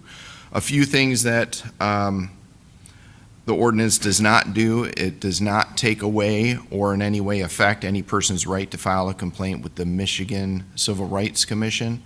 That's the state commission that is set up by the Constitution to handle the same types of complaints for civil rights violations or under very similar statutory provisions protecting for accommodations and employment and services and so forth. The Civil Rights Commission that's established at the state is empowered and funded by the state, and its job is to investigate such complaints and make decisions about violations, and also decide what to do about them, whether to issue requirements for compliance or damages or other aspects of how to handle those complaints. Very similar to what is in your current ordinance in terms of the relief that could be granted under your current Chapter 22 ordinance, which we'll talk about in a minute. I think that's important to remember, that it does not take away that right from any person, whether they're a member of the public or an employee of the city or whatnot. Anybody or a visitor who feels like their civil rights have been violated, they all have that right to go to the Michigan Civil Rights Commission that's been established for that purpose. You have your local Human Rights Commission, and a lot of cities do have those, quite a few. There's no statute authorizing it to occur. You do it under your basic home rule city authority under the Home Rule Cities Act, and the authorization that's been given to you in there under your general powers. But those general powers are limited by the state constitution and state laws that have been established. So there is some level of limitation on how far the city can go in terms of the ordinances it adopts and how far it could go with its boards and commissions. With this ordinance, the ordinance, I'll just go through it briefly to identify the general areas that are addressed. In the Chapter 2 of the city's ordinance, it identifies the purpose in Section 2-361. In there, you can see a change that calls for a member of the Human Rights Commission to now, if possible, have a member who has some experience in mediation and can help with that process in terms of serving on the commission itself and having familiarity with how mediations operate. That'll come into play later on in the ordinance as you have seen in the draft here under Chapter 22. But let me move down to Section 2-362, which is the duties. You can see in there that the current ordinance has assigned 10 duties to the Human Relations Commission, or also called the Human Rights Commission. As you can see, those terms are used interchangeably in the ordinance. But 2-362 identifies 10 duties of the commission. This draft does not affect 9 of those duties. Those duties are unchanged. They continue. The Human Rights Commission is very important in terms of all 10 of the duties. The changes here only affect subsection 8, one of the subset of duties that is provided, and it doesn't get rid of it. It modifies it. So it doesn't go to the extent of taking away number 8, which is would be changed to provide for the reception and review of complaints alleging a violation of Chapter 22, and hold hearings and make determinations and whether or not to have those complaints mediated. And as you mentioned earlier, you just adopted a budget to provide at least an initial budget to allow for those mediations, or to refer it to federal or state administrative agencies. Or, of course, I didn't even mention that in addition to the state agencies that have been set up by the Constitution or through the Constitution, that state commission is in place. In addition to that, everybody still has their rights to file in federal or state courts to enforce their civil rights. So that is not affected, of course, by this ordinance, and remains in place. So I think that's important. There are other venues to go to at all times, and those are always available, and we see that with a couple of the complaints currently being handled by the HRC. They are in front of the HRC, in front of the state commission, and also in front of the federal court. So they're in 3 locations being reviewed by 3 different areas of the government. There are some minor clarifications to one of the definitions. I'll just continue through that. As you can see, there are different areas, like I mentioned earlier, employment, civil rights violations under 2233. No substantive no changes to that, except one of the subsections regarding city contracts is shown here as deleted, but it is, I believe, verbatim. It's moved later in the ordinance into an area that addresses those city contracts. So it's not eliminated, it's just moved. Otherwise, the employment section of civil rights, the civil rights that are provided in the ordinance are not changed. They are not changed. Housing, that's the second prong of civil rights that are protected under our ordinance. And again, you see no changes here. Public accommodations or services, public accommodations not changed at all. One reference to public services when it comes to city services, those are matters that would be referred to the State Civil Rights Commission, as I'll talk about later in a later amendment. This change of adding some terms to the definition of public services there to be consistent with a later change addressing that.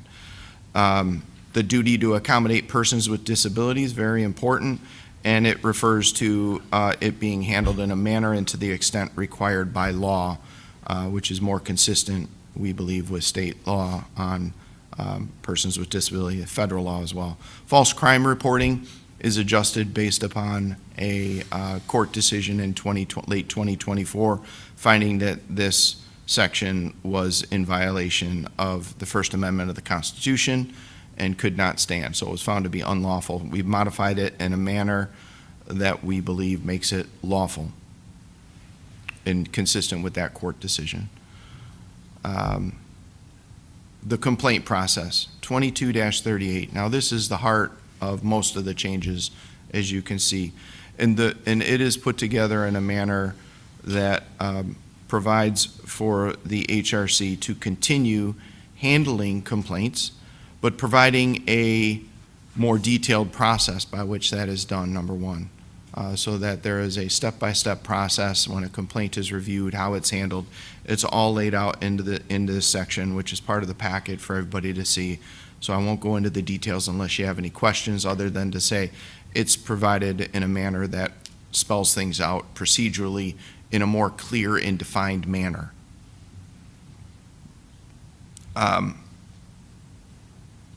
Now,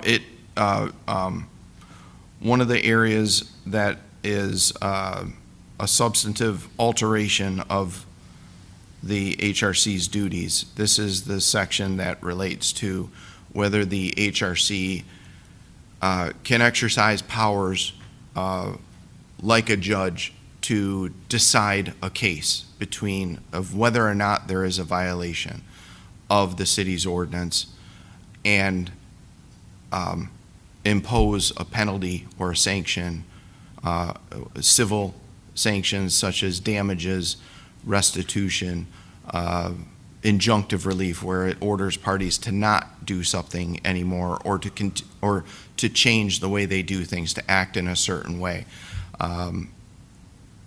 Those provisions in the ordinance, the concern there, as stated in the summary of the law, the concern is that those are judicial powers. This council does not have judicial powers. I don't think I have to tell anybody in the room that there's a separation of powers, not just in the U.S. government, but in our state government.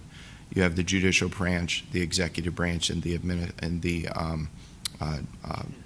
administrative branch.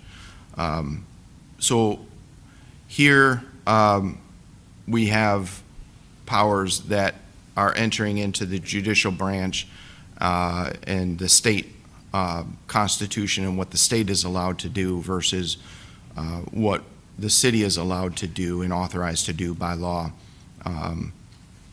To exercise judicial powers is questionable from a legal standpoint and concerning.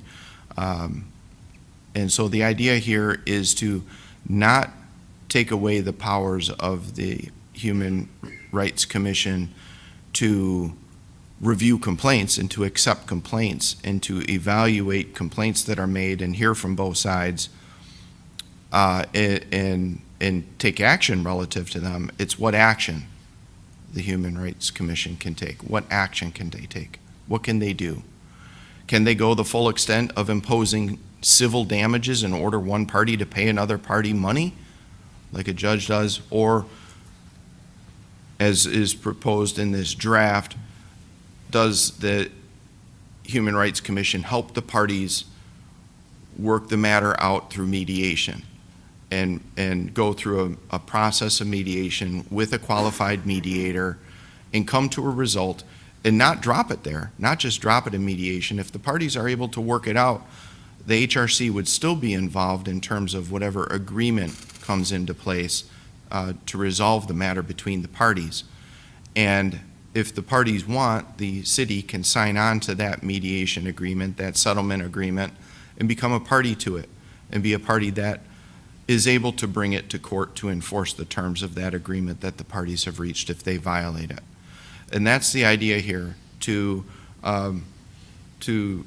adjust how far the Human Rights Commission is able to go. Is it able to go into that arena of making judicial type decisions, or is it just going to be making decisions that relate to mediation and assisting the parties in gaining compliance with civil rights, helping to enable residents to voice their complaint at a local level and provide a place that is funded.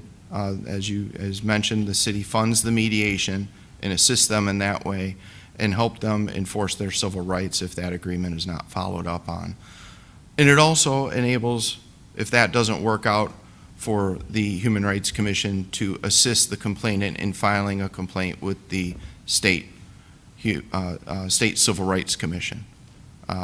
So again, not just going through the motions and dropping it. It's taking it through a process to a certain point, and if it doesn't resolve the matter or get the fix needed, then getting the complainant to the right place for further action, either in the Michigan Civil Rights Commission or in a court of their choosing, federal or state, to file their claims depending on what they are. That's also an option as well. So that's the idea here for how Section 2-38 is amended and modified in this introduced ordinance. And it also includes provisions regarding city contracts, to have a process for those to be handled through the city. There are contracts that the city would enter into, and it maintains that ability to enforce the contracts as contracts. And it provides, if there is a complaint filed, but another complaint filed in, say, the Civil Rights Commission at the state level or a court, that the complaint at the local level would be held in abeyance pending the outcome of that court case or that state Civil Rights Commission finding. And lastly, there is a provision regarding complaints involving city officials, employees, or city council, for those to be handled at the state level. This is in part due to city charter provisions that provide for city complaints against city employees to be handled, matters of discipline and sanctions and whatnot involving plaintiff or involving employees. If there are issues where an employee has a complaint or an issue about their activities and how they act, it is up to, under our charter, to the city manager to handle those matters, or the individual can file with the state, again, with the State Civil Rights Commission. And the idea here is to be in conformance with that city charter provision, because it says that it goes to the city manager, not to city council. And so for city council to exercise authority, handing it off to the Human Rights Commission, which is a commission of council, is a delegation of authority that one might argue the city council doesn't have, and we want to be careful of that and making sure you don't overstep that or have any arguments that occurred. We'd, of course, do our best to defend against that, and there may be ways to do that, but this is proposed as a concept to address that, any conflict that may exist there. And lastly, we've included a provision for appeals, which wasn't in the ordinance previously, of any determination, which is a real important due process, right? So with that, I'll turn it over to any questions. I sensed you wanted a full layout of everything, and I hope I provided that to you, and I'm happy to answer any questions you might have. Thank you for that overview. Questions for the city attorney? Mr. Grigsby? I have a question. Currently, the proposed motion has this back on the agenda at our next business meeting, which is just a week away, basically. Is there any reason that this has to be considered on the 7th as opposed to later in the month of June? Again, I believe that's your current rules, that calls for it to come back at the next meeting unless you decide you want it to come back at a later date. That's up to you. Okay. But you would need to make a motion to move it to a future date. Mr. Grigsby? Thanks. I had a list of questions that you pretty much addressed, and I just was trying to get a lot of the why and just try to understand the procedural part and what that means, and so that was helpful. This absolutely needs to go to the HRC for them to look at, review. I think within that, are they going to have an opportunity to have someone with legal background to kind of walk them through this? Or do we have that set up for them? So, because I would imagine a lot of the language, a lot of the information in here, that they would have a lot of questions in regards to specifics to some of the state, laws and some of the different procedural things that are changing in this proposed amendment. So I'm just curious of how that is going to work to give them the tools to be able to look at this and really weigh in a way that gives them the opportunity to have impact on what possibly the final version may look like. Sure. Mr. Bellman? Just to clarify, the HRC has a special meeting tomorrow. They did amend their agenda to put this ordinance on it so they can talk about it at their meeting. I didn't know if Gopi was, okay, go ahead. Yep. Yes, we have Attorney Gopi Patel from our office, stands ready to attend that meeting tomorrow evening and to make a similar presentation to the Human Rights Commission and go through the ordinance with them and answer their questions. They have the summary that's been provided in the packet, the public packet today, that hopefully helps with some understanding of some of the law that is involved here and some of the areas that it goes into. So that is in place to provide them that. They are a commission of this city council. You created them. We are the attorneys for the city, and we are there to provide them advice and information and answers to those questions. If it gets into areas that involve our provision of legal counseling or legal advice, and areas that are typically confidential and privileged attorney-client communications, might be necessary to discuss those in a closed session based on a legal memo, which we could certainly provide to them and get back with them if that is the outcome of the meeting, that there are items that we need to maybe write a more detailed memo to them. That's a possibility. We would be asking to go into closed session for that with them to make sure we have a robust and frank discussion with them in those regards. So we're there to assist and to service, and we do want to talk. We want to talk. We want to explain where council is at, how we got to where we are, and whatnot. So, Yeah, that's good. I think that's a big step. I do know from my experience on that commission that they're very hesitant to do closed sessions. And so I just would hope that they would have the opportunity as much as possible to be able to kind of have this publicly processed in a way that they can kind of get away with as much as they can in the public format, and whatever that is required to be in closed session is something that is absolutely essential if we can get away with doing this as publicly as possible. I know that they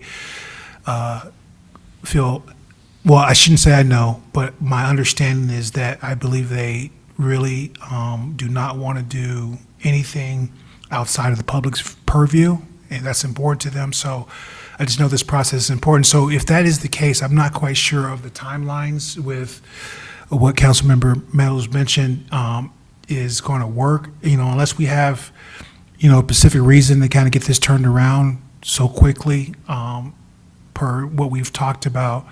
I don't want to rush this. I want to give them and the community an opportunity to really break this down and dissect this in a way that they feel informed and understand how to advocate for themselves in a way that hopefully gets them to a place where they can accept any possible changes.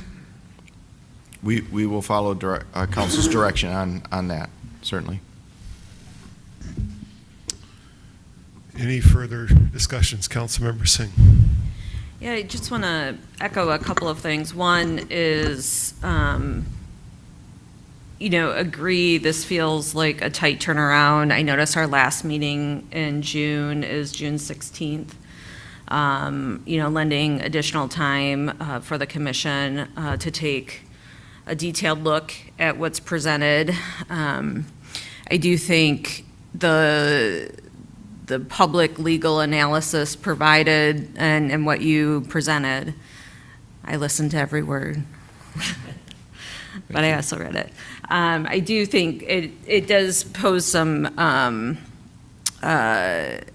important questions in terms of checks and balances, and can we investigate ourselves versus how do we empower our commissions to still be, through their mediation as well as helping complainants, file with a potential state body and or educational, pieces to support them in perhaps pursuing avenues through the courts even. What is that, balance, and very interested to hear what the commission considers on that front. So Just want to echo what the prior speakers on council mentioned, and just wanted to point out there is a later meeting in June that may provide some time. Additional questions or comments? I imagine if we wanted to pick so currently the motion refers the ordinance to June 2nd, 2026. Presumably somebody could just change that date in the motion, right, if they wanted to pick a different date. So does anyone have a motion?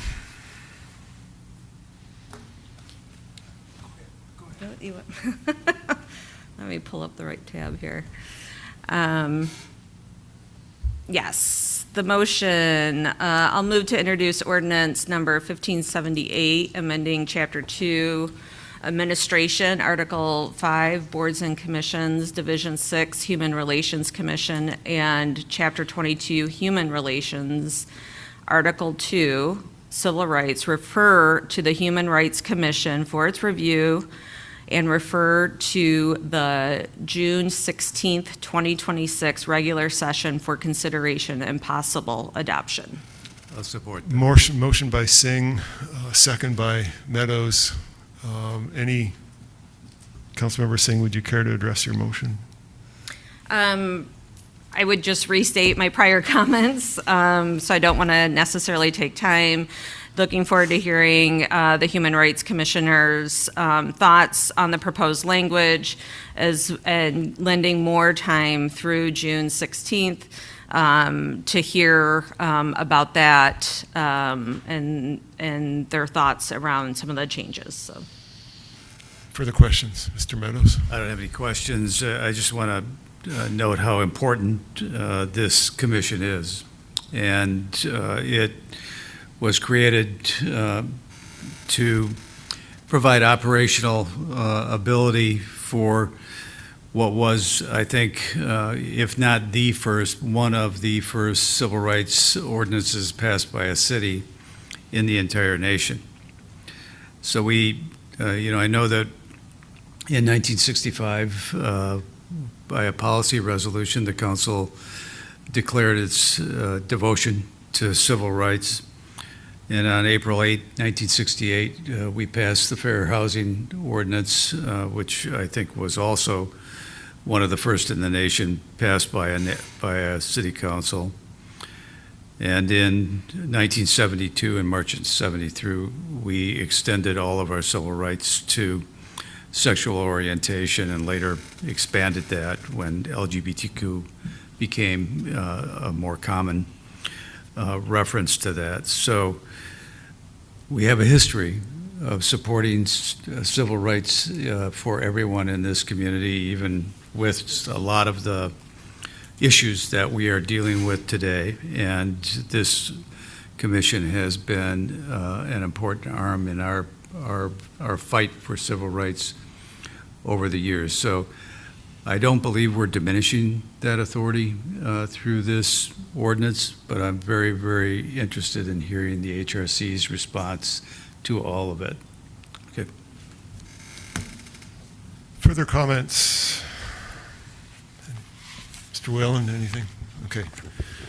So the motion is to introduce 1578 to refer to the HRC and to refer it to June 16th for consideration and possible adoption.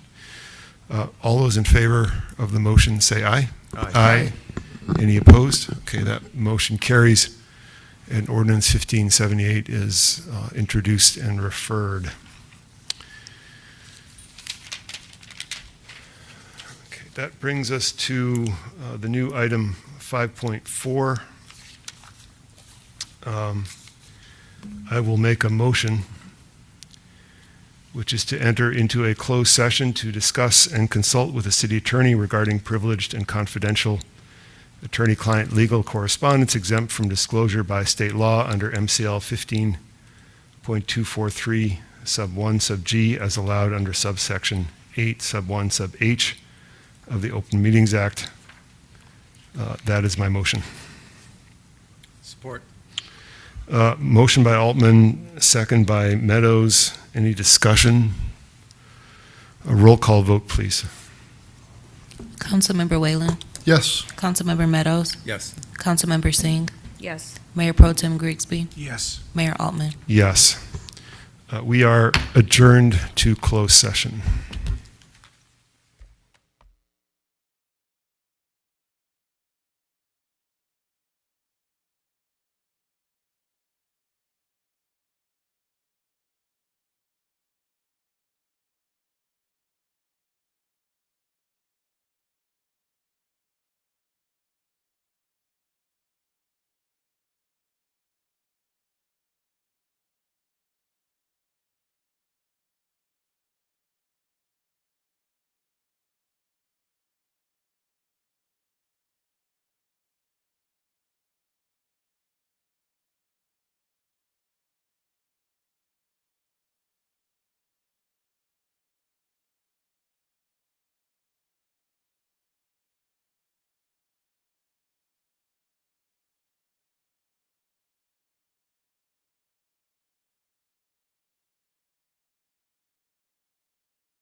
We are returned to open session. Is there a motion? So we are on item 5.4, which is, no, we are back in open session. We don't need a vote. 5.5. 5.5, yes, thank you. So we're at item 5.5, which says that upon return to open session, City Council may take action regarding matters discussed in closed session. Are there any motions? Yes, I will make a motion. Make a motion to authorize Mayor Altman and the city attorney to proceed in the manner recommended by the city attorney in closed session and attorney-client privilege, attorney-client legal memo dated May 26, 2026, to retain the services of Thrawn Law Firm as independent legal counsel and to place the city manager on paid administrative leave effectively at 12 p.m. tomorrow and until initial questions are identified in closed session or answered, and to direct the city manager to appoint acting city manager no later than 12 p.m. tomorrow, May 22nd, 2026. Second. Motion by Grigsby. May 27th. Tomorrow is May 27th. Yes, that's what I said. Okay, sorry. Motion by Grigsby, second by Singh. Yep.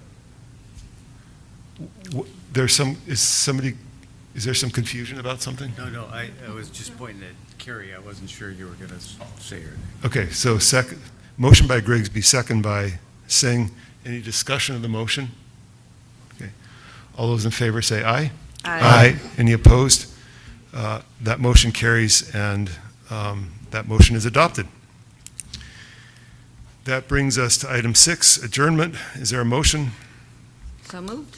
Second. Moved by Singh to adjourn, seconded by Whalen. All those in favor say aye. Aye. Any opposed? Motion carries. We are adjourned. Thank you all.